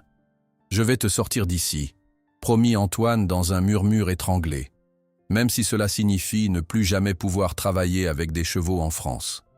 « Tu as le choix, monsieur Delamarre », dit Claire avec un courage surprenant, son grand-père solide à ses côtés. Permettre à Antoine de poursuivre son travail avec Tonnerre ou affronter non seulement des accusations de cruauté envers les animaux, mais aussi l'opinion publique quand ils apprendront que le festival équestre de Chantilly dans 2 semaines aura un hôte qui torture ses propres chevaux. Le visage de Bernard Delamarre se figea, partagé entre stupeur et calcul face à l'audace de cette jeune fille qu'il ne connaissait même pas. Ses yeux froids glissèrent de Claire à son grand-père, puis à Antoine, évaluant rapidement la menace. « Des accusations » répéta-t-il enfin, un sourire condescendant étirant ses lèvres minces. « Sur quelle preuve, exactement ?» Claire soutint son regard sans ciller. « Les photographies que j'ai prises ces 3 derniers jours, les témoignages de plusieurs employés, et le rapport vétérinaire d'Henri documentant l'état de Tonnerre avant et après l'arrivée de M. Dubois. » Un silence pesant s'installa dans l'écurie, uniquement troublé par le souffle nerveux de Tonnerre. Delamarre semblait calculer mentalement le coût d'un scandale public contre celui de céder à ce chantage. 2 semaines, concéda-t-il finalement, son ton glacial contrastant avec la chaleur de cette soirée de juin. Le garçon a jusqu'au festival équestre pour montrer des résultats concrets. Mais Dubois supervisera le processus. Ma décision sera finale après cela. Il tourna les talons, ajoutant sans se retourner. Ne vous méprenez pas, je n'oublie pas les menaces. Lorsque Delamarre et sa suite quittèrent l'écurie, Antoine s'approcha lentement de Tonnerre. L'étalon, les oreilles plaquées en arrière, recula jusqu'au fond de son box, ses yeux reflétant une méfiance renouvelée. 3 jours de méthode brutale avaient effacé des semaines de patient apprivoisement. « C'est comme recommencer à zéro », murmura Antoine, le cœur serré. Claire posa une main réconfortante sur son épaule. « Pas tout à fait. Quelque part en lui, il se souvient de toi, de la confiance que vous avez partagée. » Le lendemain matin, Antoine se présenta à l'écurie au lever du soleil. Dubois l'attendait déjà, son visage mince affichant un mépris non dissimulé. « 2 semaines de sentimentalisme, railla-t-il en consultant ostensiblement sa montre. « Quand tu auras échoué, nous reprendrons les vraies méthodes. » Antoine ne répondit pas, concentrant toute son attention sur Tonnerre. L'étalon se tenait dans le coin le plus éloigné de son box, son corps puissant tendu comme un arc, prêt à se défendre. Ses yeux, autrefois adoucis par une confiance naissante, n'exprimaient plus que peur et agressivité. Au lieu d'entrer immédiatement, Antoine s'assit près de la porte du box, exactement comme lors de leur première rencontre. Sans parler, sans bouger, simplement présent. Cette attente immobile semblait exaspérer Dubois plus que n'importe quelle action. « Ta méthode pathétique ne fonctionnera jamais », lança-t-il après une heure d'observation. « Les chevaux respectent la force, pas le sentimentalisme. » Antoine continua d'ignorer ses provocations, restant parfaitement immobile, sa respiration calme et régulière. Ce n'était pas la première fois qu'il devait faire abstraction de moquerie ou d'humiliation. Les jours suivants établirent une routine étrange. Antoine consacrait chaque moment disponible à Tonnerre, recommençant patiemment le long processus d'apprivoisement. Dubois supervisait avec un scepticisme hostile, chronométrant chaque session, notant avec satisfaction le moindre échec. Pourtant, lentement, des changements subtils commencèrent à apparaître. Le 4e jour, Tonnerre cessa de reculer systématiquement quand Antoine s'asseyait près de son box. Le 5e, ses oreilles pivotèrent vers l'avant pendant quelques précieuses minutes lorsqu'Antoine joua de l'harmonica. Ces minuscules victoires passaient inaperçues pour quiconque ne connaissait pas intimement les chevaux. Mais Claire les remarquait, les notait soigneusement dans son carnet, créant une chronologie de guérison que seuls les yeux attentifs pouvaient percevoir. Un après-midi, alors qu'Antoine terminait une session particulièrement décourageante, il découvrit avec surprise que quelqu'un avait déposé du foin frais et de l'eau propre dans le box de Tonnerre pendant qu'il prenait son repas. Le lendemain, une pomme parfaitement mûre apparut mystérieusement sur le rebord de la fenêtre de l'écurie. « Qui a fait ça ?» demanda Antoine à François qu'il croisa dans la cour. Le vieil homme haussa les épaules avec une innocence feinte. « Ce haras est plein de mystères, non ? Peut-être que les fantômes des chevaux d'autrefois veillent sur leurs descendants. » Antoine comprit le message tacite. Il n'était plus seul dans sa lutte. D'autres employés, témoins silencieux de sa dévotion et révoltés par les méthodes de Dubois, commençaient à prendre parti. Cette solidarité souterraine se manifesta de façon diverse dans les jours qui suivirent. Dubois se retrouva inexplicablement enfermé dans les toilettes pendant 2 heures, manquant une session entière de supervision. Des équipements qu'il avait préparés pour reprendre en main Tonnerre disparurent sans laisser de traces. Les horaires furent mystérieusement modifiés, créant une confusion qui profitait toujours à Antoine. Un matin, Jean-Pierre s'approcha d'Antoine alors qu'il préparait les rations. « Mon père voudrait te parler », dit-il à voix basse. Ce soir, après le dîner, derrière la sellerie. Cette rencontre nocturne révéla une autre dimension de la résistance croissante. Marcel Doucet, l'entraîneur principal et père de Jean-Pierre, était un homme respecté dans le monde équestre français. Son soutien, même discret, représentait un tournant significatif. « Mon fils m'a tout raconté », commença Marcel sans préambule. « Je connais Delamarre depuis 20 ans. Il considère les chevaux comme des machines à profit, rien de plus. » Il s'interrompit, semblant peser ses mots. « Mon père m'a enseigné que l'honneur d'un homme se mesure à la façon dont il traite ceux qui sont sous sa responsabilité, humains ou animaux. Delamarre a oublié cette leçon, s'il l'a jamais apprise. » Cette conversation fut suivie d'autres, discrètes mais essentielles. Antoine découvrit que son approche respectueuse avait touché une corde sensible chez de nombreux employés du haras, réveillant des principes éthiques longtemps étouffés par la crainte de perdre leur gagne-pain. Pendant ce temps, Claire et son grand-père mobilisaient le village. Lambert, respecté par tous les commerçants locaux pour son intégrité et sa sagesse, parlait aux gens influents de Chantilly, racontant l'histoire de Tonnerre et du jeune homme qui refusait de l'abandonner. « Nous ne devrions pas soutenir des pratiques cruelles, » expliquait-il simplement.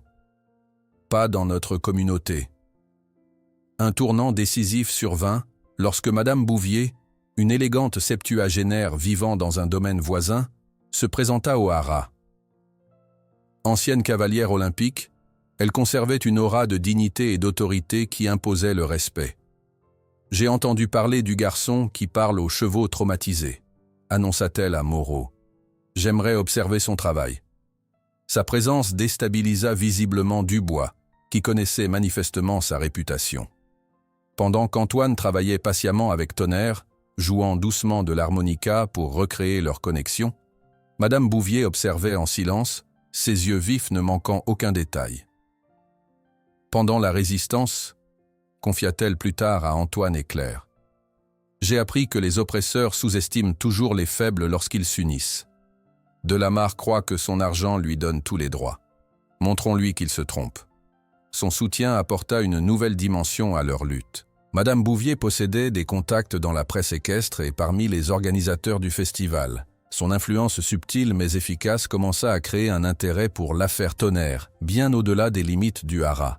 Malgré ses soutiens croissants, le véritable défi restait la reconquête de la confiance de Tonnerre. Chaque jour, Antoine passait des heures assis près du box, parfois parlant doucement, parfois jouant de l'harmonica, souvent simplement présent dans un silence respectueux. Après 10 jours de ce patient travail, un moment crucial survint. Alors qu'Antoine jouait une mélodie particulièrement douce, Tonnerre, qui s'était progressivement habitué à rester immobile pendant ses sessions, s'approcha lentement de la barrière. L'étalon s'arrêta à quelques pas d'Antoine, son souffle chaud pulsant dans l'air frais du soir. Antoine continua de jouer, son cœur battant à tout rompre mais son apparence extérieure parfaitement calme. Puis, avec une lenteur délibérée, il tendit sa main libre, paume ouverte. Tonnerre hésita, ses naseaux frémissant, ses oreilles pivotant nerveusement. Pendant un long moment, rien ne se passa. Puis, dans un geste qui fit monter les larmes aux yeux d'Antoine, l'étalon avança son museau et effleura brièvement les doigts tendus avant de reculer précipitamment. Ce contact fugace, cette seconde de confiance retrouvée, valait toutes les victoires du monde. Cette nuit-là, désobéissant aux règles qui lui interdisaient de visiter l'écurie après le couvre-feu, Antoine retourna voir Tonnerre. Il voulait poursuivre sur cette percée, profiter de chaque minute disponible avant l'échéance fatidique du festival. L'étalon semblait différent dans la pénombre, sa robe noire absorbant la faible lumière de la lanterne qu'Antoine avait apportée. Moins méfiant, presque curieux. « Tu te souviens de moi maintenant, n'est-ce pas ?» murmura Antoine en s'asseyant près de la porte du box. « Tu te rappelles que tous les humains ne sont pas cruels. » Il commença à jouer doucement, laissant la mélodie familière emplir l'espace entre eux. Tonnerre s'approcha, plus confiant que pendant la journée, comme si l'obscurité offrait une protection contre ses peurs. Lorsque l'étalon posa finalement sa tête contre l'épaule d'Antoine, celui-ci ne put retenir ses larmes. « Je vais te sortir d'ici, » promit-il, la voix brisée par l'émotion, même si cela signifie ne plus jamais pouvoir travailler avec des chevaux en France. Les 2 derniers jours avant le festival furent marqués par une intensité palpable. Antoine sentait le poids de l'échéance, la fragilité des progrès accomplis, la responsabilité écrasante envers cet animal qui recommençait à lui faire confiance. Claire, Jean-Pierre, François, Henri, Marcel Doucet, Monsieur Lambert et Madame Bouvier. Une improbable alliance s'était formée autour de cette cause, chacun contribuant selon ses moyens et ses compétences. Des plans étaient élaborés pour le jour du festival, des stratégies discutées en chuchotement dans les recoins du haras. L'avant-veille du grand événement, Antoine réussit à entrer dans le box avec Tonnerre pour la première fois depuis la reprise de leur travail. L'étalon était nerveux mais non agressif, acceptant sa présence avec une méfiance qui s'atténuait progressivement. Ce soir-là, lors d'une réunion secrète dans la grange, Antoine exposa ses doutes au petit groupe de conspirateurs. « Et si nous échouons ?» demanda-t-il, sa voix trahissant son angoisse. « Delamarre est puissant. Nous risquons tous beaucoup. »« Dans la vie, mon garçon, » répondit Madame Bouvier avec la sérénité que confèrent les années, « on ne regrette jamais d'avoir défendu ce qui est juste, seulement de ne pas avoir essayé. » Au matin du festival équestre, alors que les préparatifs battèrent leur plein et que les premiers visiteurs commençaient à arriver, une nouvelle se répandit comme une traînée de poudre à travers le haras. Delamarre avait annoncé publiquement, dans une interview au journal local, que Tonnerre serait vendu à un haras belge immédiatement après l'événement, quelle que soit l'issue de la réhabilitation expérimentale. Tous à Chantilly connaissaient le sens véritable de cette formulation euphémique. Le haras belge était le code transparent pour l'abattoir, la destination finale des chevaux jugés sans valeur. Le matin du festival équestre, Chantilly s'éveilla dans une effervescence lumineuse. Des centaines de personnes affluaient déjà vers le haras, vêtues de leurs plus beaux atours. Drapeaux et fanions multicolores flottaient dans la brise légère, transformant le domaine en un tableau vivant aux couleurs éclatantes. Les commerçants locaux avaient installé des étals le long des allées, proposant champagne, pâtisseries et souvenirs aux visiteurs fortunés venus de Paris et d'ailleurs. Antoine observait ce spectacle depuis l'écurie isolée, son cœur battant d'appréhension. La nouvelle de la décision de Delamarre concernant Tonnerre s'était répandue comme une traînée de poudre, glaçant le sang de tous ceux qui s'étaient attachés au destin de l'étalon noir. Ses doigts caressaient machinalement l'harmonica dans sa poche, ce compagnon fidèle qui avait créé le premier pont entre lui et l'animal traumatisé. « Il est temps », murmura Claire en le rejoignant. Ses yeux brillaient d'une détermination farouche, malgré la tension visible sur son visage. Grand-père a distribué les documents au journaliste qui l'a repéré. Madame Bouvier est avec le reporter du Figaro en ce moment même. Antoine hocha la tête, incapable de parler. Aujourd'hui, ils joueraient leur dernière carte, une confrontation publique qu'ils ne pouvaient se permettre de perdre. Dans la grande cour pavée, Bernard Delamarre se pavanait parmi les notables locaux. Son costume impeccable, ses manières affables et son rire calculé incarnaient l'image même du propriétaire équestre accompli. Personne, à le voir ainsi, n'aurait pu imaginer la froideur avec laquelle il condamnait Tonnerre à l'abattoir pour préserver ses marges bénéficiaires. Le maire de Senlis est particulièrement impressionné par notre nouvelle pouliche irlandaise. Commentait-il à un groupe d'investisseurs potentiels. Un investissement substantiel, bien sûr, mais le retour sur investissement sera exceptionnel. Je vous invite à assister à sa présentation cet après-midi. Antoine s'approcha discrètement du groupe, restant à distance respectueuse. Jean-Pierre, qui servait des coupes de champagne aux invités, lui lança un regard d'encouragement presque imperceptible. Sur une estrade décorée aux couleurs du Haras, Delamarre prit place pour son discours d'ouverture. La foule se rassembla naturellement, attirée par le charisme et l'autorité que conférait sa position. « Mesdames et messieurs, bienvenue au 53e Festival équestre de Chantilly », commença-t-il avec une assurance parfaitement maîtrisée. Notre Haras s'enorgueillit cette année encore de présenter les plus beaux spécimens équins d'Europe. Antoine scrutait la foule, repérant les alliés dispersés dans l'assemblée. Claire et son grand-père près de l'entrée principale. Henri le vétérinaire au premier rang, son visage inhabituellement grave. Madame Bouvier conversant à voix basse avec un homme élégant qui prenait des notes. Le journaliste du Figaro, probablement. Notre passion pour l'excellence nous pousse parfois à prendre des décisions difficiles, poursuivait Delamarre, sa voix prenant une intonation faussement émue. Malheureusement, tous les chevaux ne peuvent pas être sauvés. C'est avec regret que nous devons annoncer que Tonnerre, notre ancien champion, partira demain pour la Belgique. Malgré tous nos efforts, certaines blessures restent insurmontables. Un murmure parcourut l'assistance. La réputation de Tonnerre avait franchi depuis longtemps les limites du Haras, son histoire tragique suscitant curiosité et compassion. Antoine sentit une vague de chaleur lui monter au visage. La colère, l'indignation et une détermination soudaine balayèrent ses doutes et sa timidité naturelle. Sans réfléchir davantage, il s'avança à travers la foule jusqu'au pied de l'estrade. « Monsieur Delamarre », lança-t-il d'une voix claire qui résonna dans le silence soudain. « Je vous défie à une démonstration publique. » Tous les regards se tournèrent vers lui. Ce jeune homme simple, dans ses vêtements de travail, osant interrompre le puissant propriétaire. Delamarre lui-même sembla momentanément décontenancé, son masque d'affabilité se craquelant pour révéler une irritation mal contenue. « Pardonnez cette interruption, mesdames et messieurs, » dit-il avec un sourire crispé. Un de nos jeunes palefreniers, visiblement emporté par son enthousiasme, « Laissez-moi montrer la véritable nature de Tonnerre avant que vous ne le condamniez, » insista Antoine, sa voix tremblant légèrement mais portant clairement dans l'espace ouvert. « Donnez-moi une chance de prouver qu'il peut à nouveau faire confiance. » Le public, d'abord surpris, commençait à réagir. Des chuchotements intrigués parcouraient la foule. Antoine aperçut le journaliste du Figaro qui s'était redressé, soudain beaucoup plus attentif à la scène qui se déroulait. Ce garçon a établi une connexion remarquable avec Tonnerre, intervint Madame Bouvier, sa voix autoritaire attirant immédiatement l'attention. En tant qu'ancienne cavalière olympique, j'estime que nous avons le devoir d'explorer toutes les possibilités avant de condamner un animal aussi exceptionnel. Delamarre se retrouvait dans une position délicate. Refuser publiquement ce défi pourrait apparaître comme un aveu de culpabilité aux yeux des journalistes présents. L'accepter risquait d'exposer ses méthodes brutales et son mépris pour le bien-être animal. Ses yeux calculateurs balayèrent l'assemblée, mesurant les forces en présence. « Très bien », concéda-t-il finalement avec un sourire froid. « Une démonstration. 5 minutes, pas plus. Une dernière chance pour votre méthode. » Des ordres furent rapidement donnés.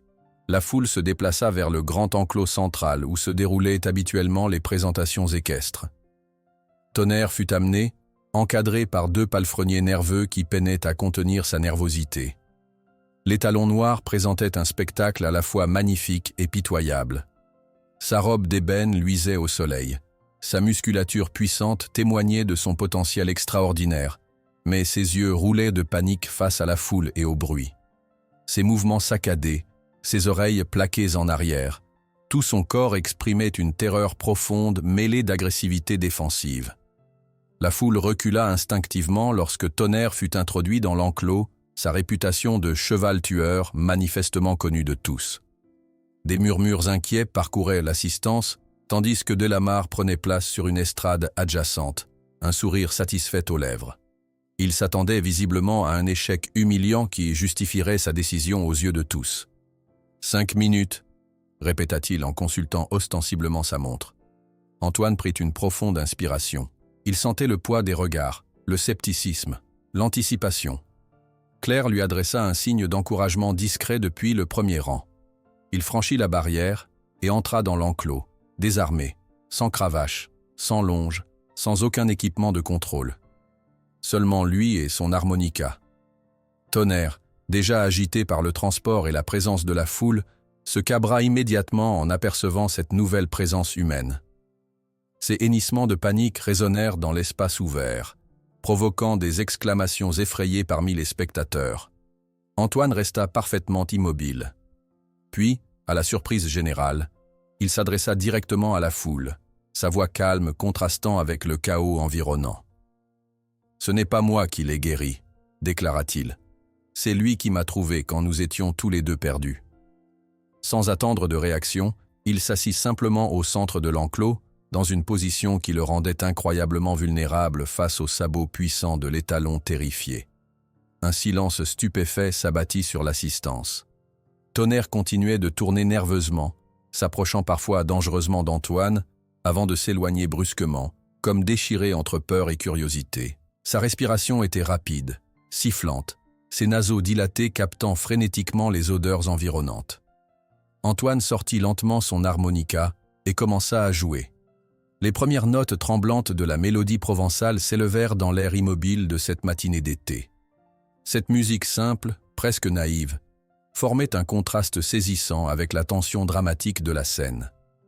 Delamarre souriait toujours, mais son expression s'était légèrement crispée.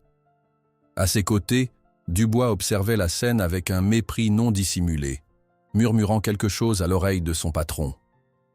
Les premières minutes semblèrent interminables. Tonnerre continuait ses mouvements erratiques, son agitation apparemment inchangée malgré la musique. La foule commençait à s'agiter, certains spectateurs échangeant des regards dubitatifs. Delamarre consultait sa montre avec une satisfaction grandissante. Puis, presque imperceptiblement au début, quelque chose changea.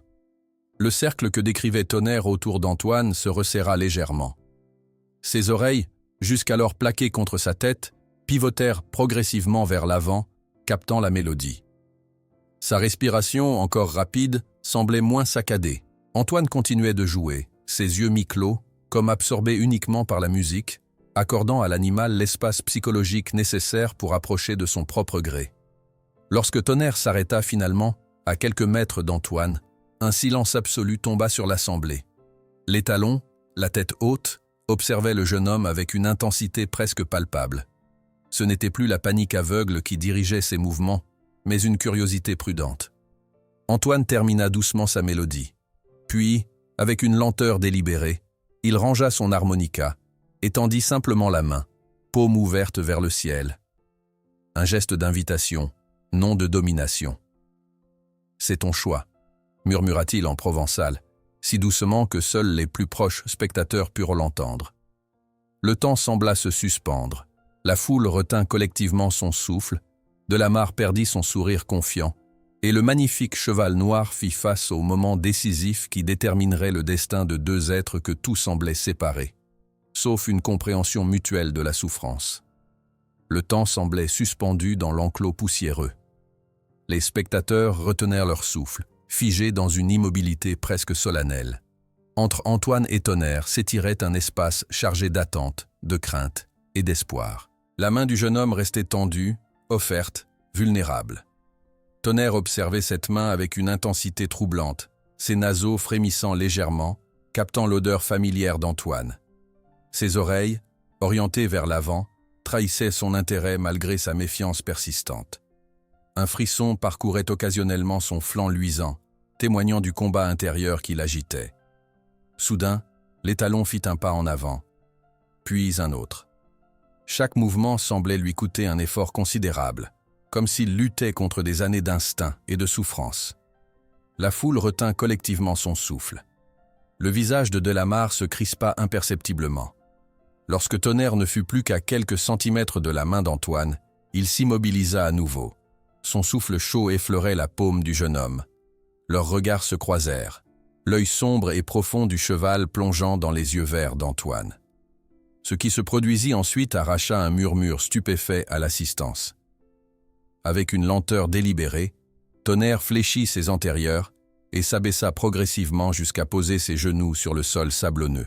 Ce geste, extrêmement rare chez un cheval non dressé spécifiquement pour cela, ressemblait à une révérence, un acte de confiance absolue qu'aucun des spectateurs n'avait jamais observé chez un animal sauvage.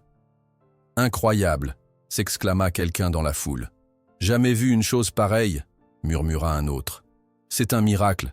chuchota une femme âgée, les larmes aux yeux.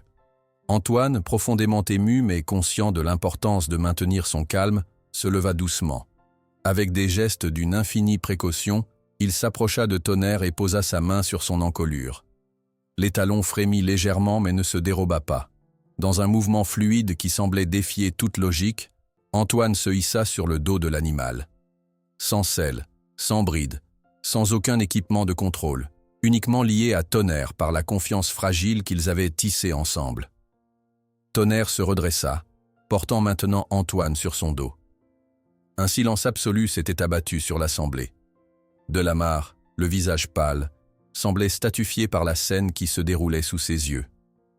Avec une douceur infinie, Antoine guida l'étalon en utilisant uniquement la pression de ses genoux et des murmures à peine audibles. Tonnerre répondait avec une sensibilité surprenante, comme si homme et animal partageaient un langage secret. Ensemble, ils exécutèrent une série de mouvements simples mais harmonieux autour de l'enclos. Ce n'était pas la performance technique d'un cheval de dressage, mais quelque chose de plus fondamental, de plus authentique, la démonstration d'une connexion qui transcendait le dressage conventionnel. Claire, au premier rang, ne pouvait retenir ses larmes. À ses côtés, son grand-père hochait gravement la tête, comme s'il assistait à la confirmation d'une vérité ancienne qu'il avait toujours connue. La transformation dans l'attitude de Tonnerre était saisissante. L'animal terrorisé et agressif avait momentanément disparu, remplacé par un être attentif et confiant. Ses oreilles pivotaient en synchronisation parfaite avec les légers mouvements d'Antoine. Ses muscles puissants se détendaient progressivement sous la chaleur rassurante du corps humain. Après avoir fait le tour complet de l'enclos, Antoine glissa doucement du dos de l'étalon. Il se plaça à côté de lui et, dans un geste qui arracha une exclamation collective à l'assistance, commença simplement à marcher aux côtés de Tonnerre comme deux vieux amis se promenant côte à côte. La démonstration était terminée. Un instant de silence suspendu suivit, puis la foule explosa en applaudissements spontanés. Des visages émus, certains baignés de larmes, témoignaient de l'impact profond de ce qu'ils venèrent de voir. Profitant de ce moment d'émotion collective, Madame Bouvier s'avança au centre, son port altier et sa présence imposante captant immédiatement l'attention. « Cet homme, déclara-t-elle d'une voix claire en pointant Delamarre du doigt, a utilisé des techniques brutales sur de nombreux chevaux au fil des ans.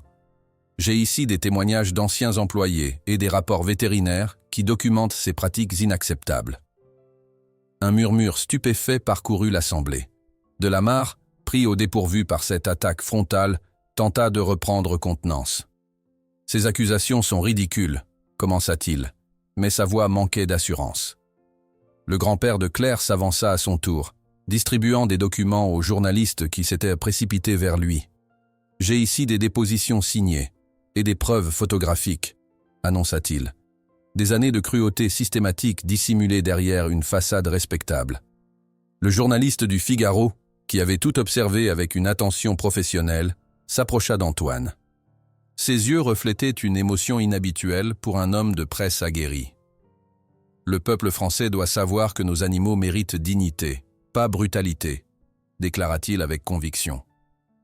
Ce que j'ai vu aujourd'hui mérite une couverture nationale. » Antoine, encore étourdi par l'intensité de l'expérience partagée avec Tonnerre, sentait l'étalon frémir légèrement à ses côtés. Malgré sa confiance nouvelle, l'animal restait sensible à l'agitation environnante. Antoine posa doucement une main sur son encolure, lui transmettant par ce simple contact une promesse silencieuse de protection. Delamarre, sentant le vent tourner, tenta une dernière manœuvre. Il s'approcha d'Antoine, affichant un sourire conciliant qui contrastait avec la froideur de ses yeux. « Le garçon a du talent, je dois l'admettre », concéda-t-il à haute voix pour que tous l'entendent. « Nous pourrions négocier un nouvel arrangement pour Tonnerre. » Antoine soutint son regard sans ciller. « Il n'y a rien à négocier, monsieur Delamarre. Tonnerre n'est pas un objet qu'on marchande. » Monsieur Lambert s'avança, sa présence simple mais imposante incarnant la sagesse et l'intégrité reconnues par toute la communauté. « La France a des lois contre la cruauté envers les animaux, » déclara-t-il d'une voix ferme, « et vous les avez systématiquement enfreintes. Ce n'est plus une question de négociation, mais de justice. » Autour d'eux, le cercle des spectateurs s'était resserré. Des visages qui, une heure plus tôt, exprimaient la déférence habituelle envers Delamarre, montraient maintenant une indignation non dissimulée. Les révélations de Madame Bouvier et les documents distribués par Monsieur Lambert circulaient de main en main, transformant rapidement l'opinion générale. Delamarre jeta un regard circulaire, évaluant rapidement sa position devenue intenable. Sa réputation, son image soigneusement construite s'effondrait en direct sous les yeux de la haute société équestre. Les journalistes prenaient frénétiquement des notes, les photographes immortalisaient son expression décomposée. Ces accusations devront être prouvées devant un tribunal, lança-t-il dans une dernière tentative de sauver la face. Puis, sans ajouter un mot, il tourna les talons et se dirigea vers la sortie, suivi par Dubois et quelques fidèles déconcertés. Son départ fut accueilli par un silence éloquent, rapidement remplacé par une ovation spontanée pour Antoine et Tonnerre. L'homme et le cheval se tenaient côte à côte au centre de l'enclos, formant un tableau improbable de confiance retrouvée. Claire se précipita vers Antoine, son visage rayonnant de joie et de fierté. « Tu as réussi !» s'exclama-t-elle en serrant brièvement sa main. Les yeux d'Antoine ne quittaient pas Tonnerre. L'étalon semblait épuisé mais apaisé, comme si la démonstration publique avait représenté pour lui aussi une forme de libération. « C'est Tonnerre qui a réussi », corrigea doucement Antoine. Il a choisi de faire confiance malgré tout ce qu'il a subi. Autour d'eux, la foule se dispersait progressivement, commentant avec animation l'extraordinaire spectacle dont ils avaient été témoins. Madame Bouvier organisait déjà un point presse improvisé, entouré de journalistes avides de détails sur les pratiques de Delamarre. Henri le vétérinaire s'approcha d'Antoine, un mélange de respect et d'inquiétude dans le regard. « Je dois reconnaître que ce que tu as accompli est remarquable, » admit-il. « Mais il nous reste un problème crucial à résoudre. » Antoine l'interrogea du regard. « Delamarre est humilié mais pas vaincu, » expliqua Henri en baissant la voix pour n'être entendu que d'Antoine et Claire. Légalement, il reste le propriétaire de Tonnerre et de tout ce haras.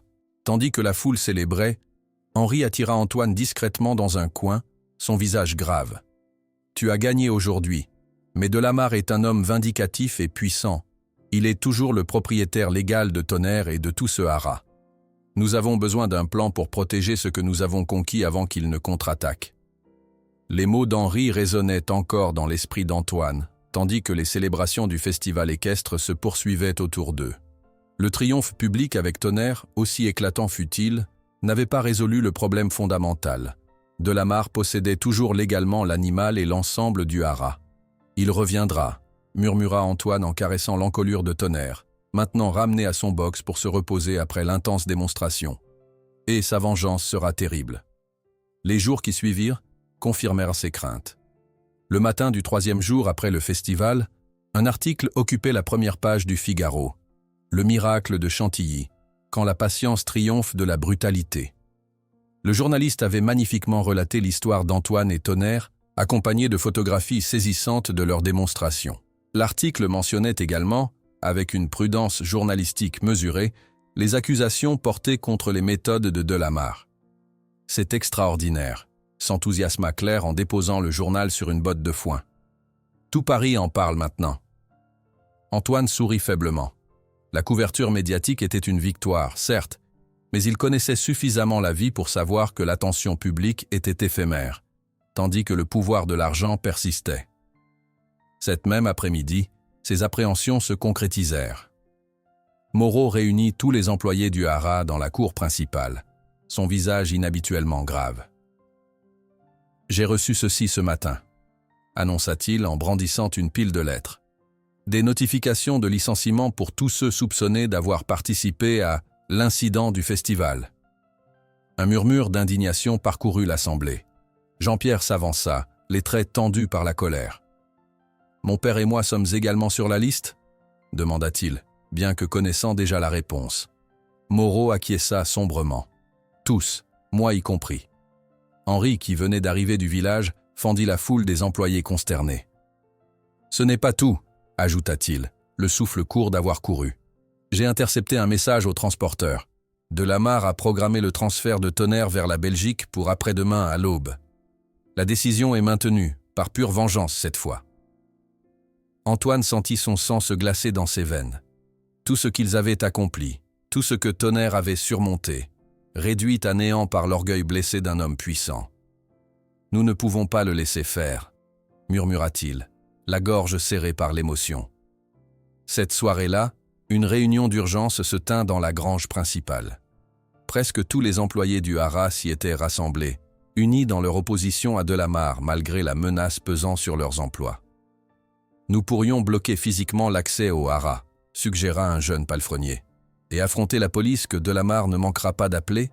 objecta François. « Ce n'est pas une solution. » Au milieu de ce débat animé, la porte de la grange s'ouvrit, laissant entrer Madame Bouvier. Son expression habituellement composée laissait transparaître une détermination nouvelle. « J'ai peut-être une proposition qui pourrait intéresser notre ami Delamarre », annonça-t-elle, attirant immédiatement l'attention générale. Le lendemain matin, une élégante Citroën noire, différente de celle de Delamarre, s'engagea dans l'allée du Haras. Madame Bouvier en descendit, vêtue d'un tailleur impeccable qui suggérait plus la femme d'affaires que l'ancienne cavalière. Elle tenait à la main une serviette en cuir qui, tout le soupçonnait, contenait bien plus que de simples documents. « Je souhaiterais m'entretenir avec monsieur Delamarre », déclara-t-elle à Moreau, seul à seul. La rencontre fut arrangée dans le bureau principal du Haras. Personne ne sut exactement ce qui s'y dit, mais lorsque Madame Bouvier en ressortit 2 heures plus tard, un léger sourire éclairait son visage. « Delamarre considère ma proposition », annonça-t-elle simplement. Ce même après-midi, comme par hasard, un homme en costume sobre se présenta au Haras. Il se présenta comme inspecteur fiscal, demandant à consulter certains registres des activités commerciales de Delamarre. Le hasard voulut également qu'un journaliste économique du journal Les Échos apparaisse le jour suivant, posant des questions précises sur la structure financière des entreprises liées au Haras. Antoine observait ces développements avec un mélange d'espoir et d'incrédulité. Lorsqu'il interrogea Madame Bouvier sur ces coïncidences troublantes, elle se contenta d'un sourire énigmatique. « Disons simplement que certains dossiers dormants dans des tiroirs se sont mystérieusement réveillés, » répondit-elle. « Je vis à Chantilly depuis 40 ans, mon cher Antoine. On ne devient pas une femme de mon âge sans accumuler quelques relations utiles. » Une semaine exactement après le festival, l'impensable se produisit.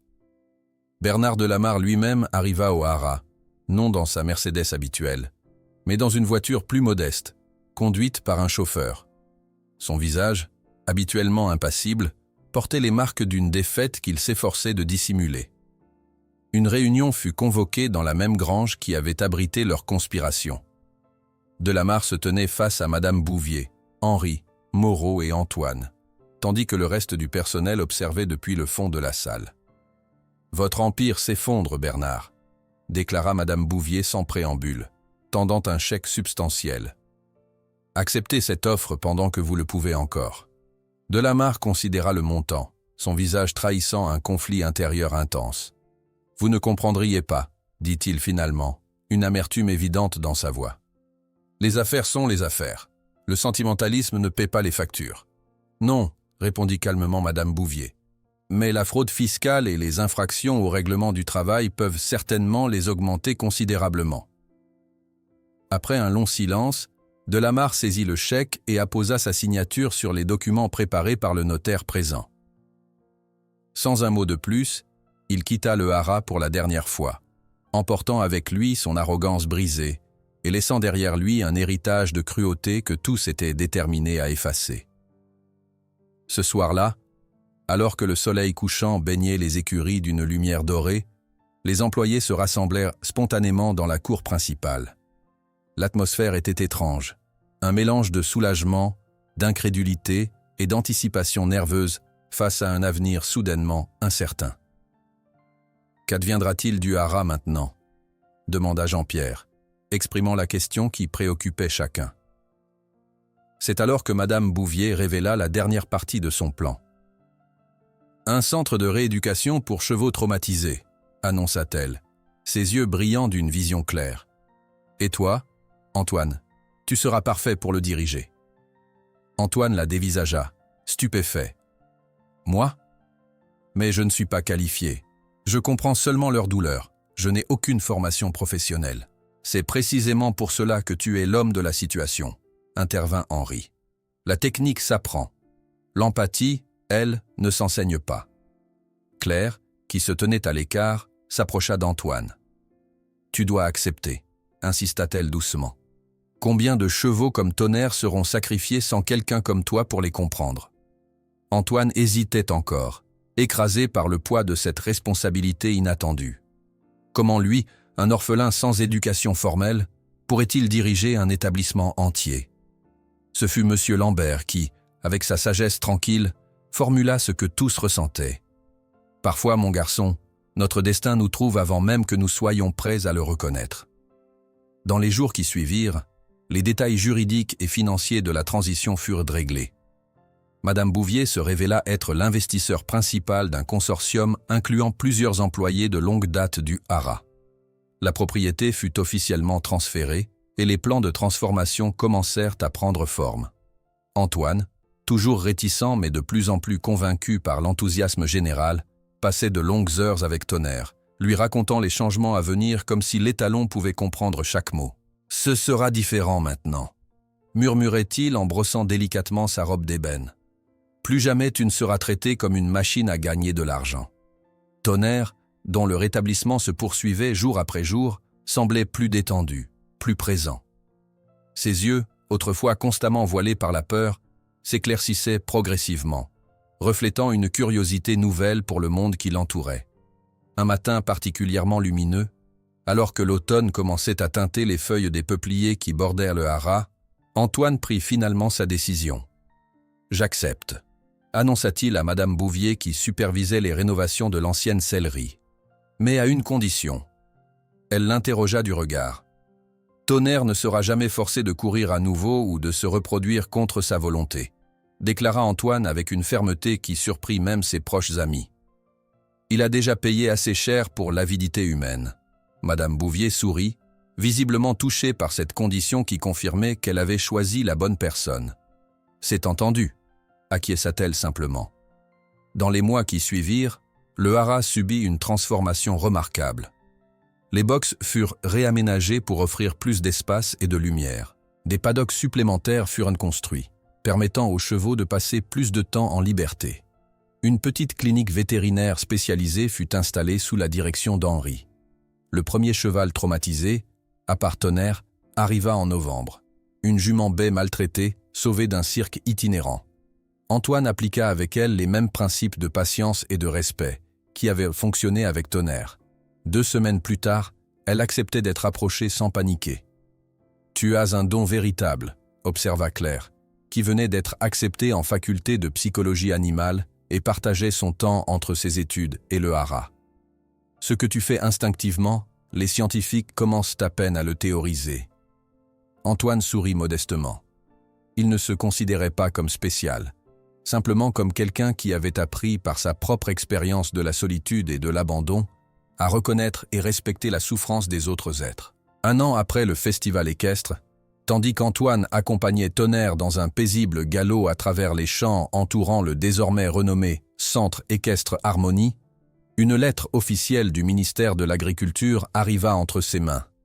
Elle contenait non seulement l'approbation finale pour son innovant programme d'équithérapie destiné aux enfants traumatisés, mais également une invitation à présenter ses méthodes à la prestigieuse École nationale d'équitation de Saumur, où sont formés les cavaliers de l'élite française. L'invitation à présenter ses méthodes à l'École nationale d'équitation de Saumur resta un moment entre les mains d'Antoine, qui peinait à croire ce qu'il lisait.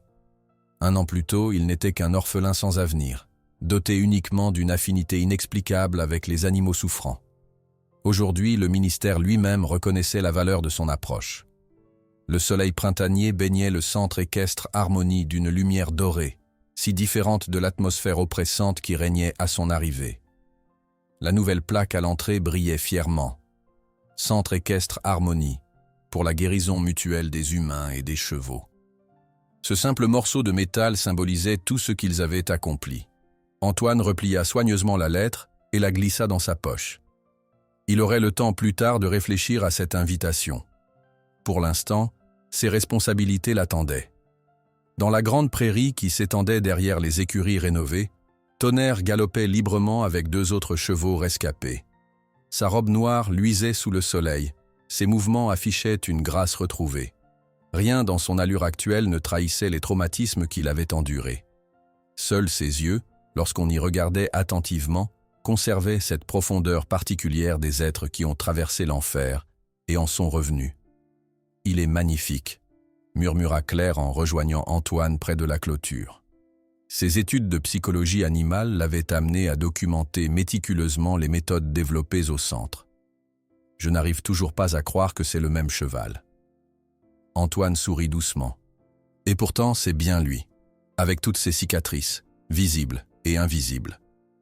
Claire ouvrit son carnet d'observation. Ma thèse sur la communication non verbale avec les équidés traumatisés avance bien.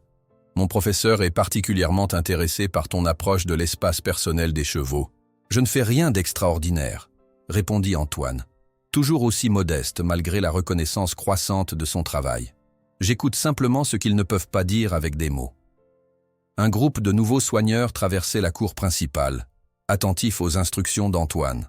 Le centre avait désormais une équipe permanente de 8 personnes, formée personnellement par lui aux techniques de réhabilitation respectueuses qu'il avait développées. « Rappelez-vous toujours l'ordre », expliquait-il patiemment. « Écoutez d'abord, touchez ensuite, puis seulement commencez à enseigner. Ne précipitez jamais les étapes, même si vous pensez gagner du temps. » Les soigneurs hochèrent la tête, certains prenant des notes. Parmi eux se trouvaient d'anciens palefreniers du haras de la Mare, mais aussi de nouveaux venus attirés par la réputation grandissante du centre. « Chaque cheval a son rythme, » poursuivit Antoine. « Respectez-le, même quand la progression semble lente. La confiance véritable ne peut pas être forcée. » Dans le pré, Tonnerre s'était arrêté de galoper et observait le groupe avec curiosité. Sa transformation était peut-être le témoignage le plus éloquent de la philosophie d'Antoine. L'étalon, autrefois considéré comme irrécupérable, était maintenant parfaitement à l'aise en présence humaine, interagissant librement avec les autres chevaux, sans trace de l'agressivité défensive qui avait failli le conduire à l'abattoir. « Il sera notre meilleur professeur pour le nouveau programme », dit Claire en observant l'étalon. Le programme dont elle parlait était l'aboutissement d'une année de travail acharné, un projet d'équithérapie destiné aux enfants traumatisés de la région parisienne. L'idée avait germé naturellement, née de l'observation que les chevaux rescapés semblaient particulièrement sensibles aux émotions des enfants en souffrance. Le premier groupe d'enfants devait arriver la semaine suivante. 6 enfants âgés de 8 à 12 ans, tous porteurs de blessures psychologiques profondes, victimes de violences familiales, orphelins, témoins d'événements traumatisants. Exactement le genre de souffrance qu'Antoine comprenait intimement. L'après-midi même, Antoine fut interrompu dans ses préparatifs par l'arrivée inattendue d'une voiture officielle. Un homme en costume en descendit, accompagné d'une petite fille et d'une assistante sociale. « Monsieur Leblanc ?»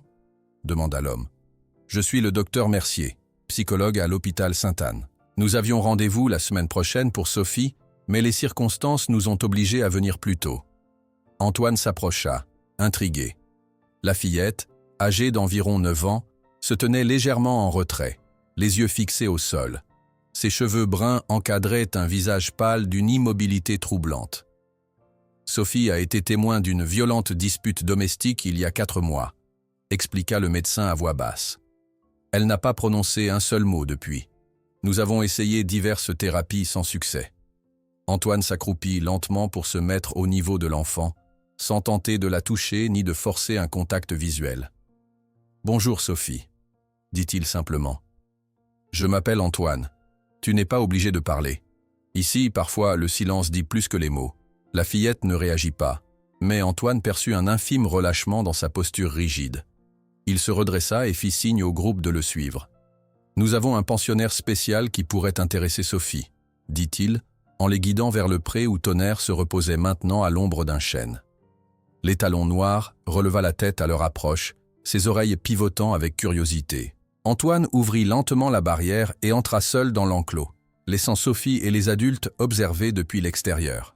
« Bonjour mon ami », murmura-t-il en s'approchant de Tonnerre. L'étalon vint à sa rencontre, poussant doucement son épaule de son museau en guise de salutation. « Ce cheval s'appelle Tonnerre », expliqua Antoine en se tournant vers Sophie. Il y a 1 an, il était si effrayé et en colère qu'il attaquait tous ceux qui s'approchèrent de lui. Il avait été blessé non seulement dans son corps, mais aussi dans son cœur. Pour la première fois, Sophie leva légèrement les yeux, observant l'interaction entre l'homme et le cheval. Tonnerre ne parlait pas non plus, poursuivit Antoine. Du moins, pas avec des mots que les humains comprennent. Mais il avait beaucoup à dire. Avec des gestes lents et délibérés, Antoine invita Sophie à entrer dans l'enclos si elle le souhaitait. À la surprise des adultes, la fillette franchit timidement la barrière, s'arrêtant à quelques mètres de distance. Ce qui se passa ensuite stupéfia tous les témoins. Tonnerre, habituellement prudent avec les inconnus, surtout les enfants dont les mouvements imprévisibles pouvaient l'inquiéter, s'avança lentement vers Sophie. Avec une délicatesse infinie, comme s'il reconnaissait en elle une âme aussi blessée que la sienne, l'imposant étalon abaissa sa tête majestueuse jusqu'au niveau de l'enfant. Sophie resta immobile, son regard maintenant fixé sur les grands yeux bruns du cheval. Quelque chose semblait passer entre eux, une communication silencieuse que nul ne pouvait intercepter. Puis, dans un geste qui fit monter les larmes aux yeux d'Antoine, la petite fille leva lentement sa main et la posa sur le museau velouté de Tonnerre. L'étalon demeura parfaitement immobile, respirant doucement, acceptant ce contact avec une patience infinie. « Ils se comprennent », murmura Claire, visiblement émue. Le docteur Mercier observait la scène avec un étonnement non dissimulé. « Incroyable », souffla-t-il.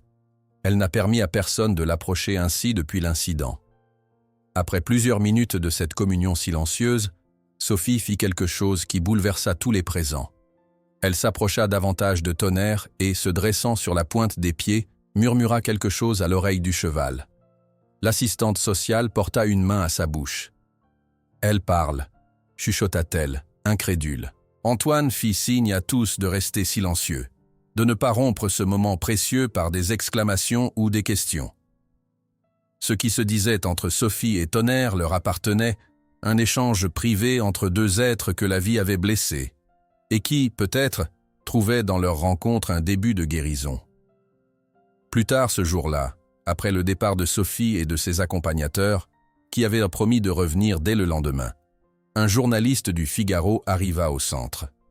C'était le même qui avait couvert l'histoire 1 an auparavant, venu maintenant pour un reportage de suivi. « Votre centre est devenu un modèle dans toute l'Europe », commenta-t-il en observant les installations. « Des délégations de Suède et d'Allemagne ont demandé à visiter, j'ai entendu ?» Antoine acquiesça modestement. « Nous essayons simplement de créer un espace où la guérison peut se produire naturellement. » Le journaliste sortit son carnet. « J'ai vu ce qui s'est passé avec la petite fille tout à l'heure. Comment expliquez-vous cette connexion entre êtres traumatisés ?» Antoine regarda au loin, vers le pré où Tonnerre broutait paisiblement. « Je ne l'explique pas, » répondit-il simplement. « Je crée simplement l'espace pour qu'elle puisse se produire. » Un bref souvenir traversa son esprit. Sa première nuit au haras, la solitude écrasante qu'il avait ressentie, si semblable à celle des enfants qu'il aidait maintenant. La vie avait un étrange sens de la symétrie parfois. Dans le bureau principal, Madame Bouvier recevait des investisseurs potentiels pour l'expansion du programme. À 70 ans passés, elle débordait toujours d'énergie et de vision. Nous avons transformé un modèle d'exploitation en un modèle de guérison, expliquait-elle avec fierté. Nos résultats parlent d'eux-mêmes. Les anciens employés de Delamare, désormais copropriétaires du centre grâce au système de participation mis en place par Madame Bouvier, ne cachaient pas leur satisfaction devant cette métamorphose. François, maintenant responsable de la formation des nouveaux soigneurs, aimait particulièrement montrer aux visiteurs les avant-après des chevaux recueillis. En fin de journée, Antoine trouva une lettre sur son bureau. L'écriture lui était familière. Celle de Jean-Pierre, parti étudier à l'École nationale d'équitation quelques mois après la transformation du haras. « Tu as changé ma vision sur ce que signifie véritablement travailler avec les chevaux », écrivait-il. « Les méthodes enseignées ici sont efficaces, mais souvent dépourvues de l'empathie que tu m'as montrée. J'espère revenir bientôt et apporter ce que j'ai appris. » Le soleil commençait à se coucher lorsqu'Antoine sella légèrement Tonnerre pour leur rituel quotidien, une chevauchée libre à travers les champs environnants. Sans mort, avec seulement une bride légère, ils s'élancèrent dans la lumière dorée du crépuscule. La sensation était toujours aussi grisante, cette harmonie parfaite entre deux êtres, cette communication qui transcendait le besoin de contrôle ou de domination. Tonnerre galopait puissamment, sa foulée assurée, sa confiance absolue, tandis qu'Antoine se mouvait en parfaite synchronisation avec lui. Ils s'arrêtèrent sur une colline surplombant Chantilly, homme et cheval contemplant le paysage baigné par les derniers rayons du jour. 1 an plus tôt, tous deux étaient brisés, perdus, sans avenir. Aujourd'hui, ils avaient non seulement reconstruit leur vie, mais aidé d'autres âmes blessées à trouver leur propre chemin vers la guérison. « Comment saviez-vous que vous pourriez le sauver ?» demanda le journaliste tandis qu'il observait Antoine et Tonnerre revenant de leur galop au coucher du soleil. Et Antoine sourit sereinement, caressant l'encolure du magnifique animal qui fut autrefois considéré comme irrécupérable. « Je ne l'ai pas sauvé. Nous nous sommes sauvés mutuellement. Parfois, tout ce dont une personne brisée a besoin est de trouver une autre âme brisée qui comprend son langage de douleur. Le reste, c'est simplement de la patience et de l'amour.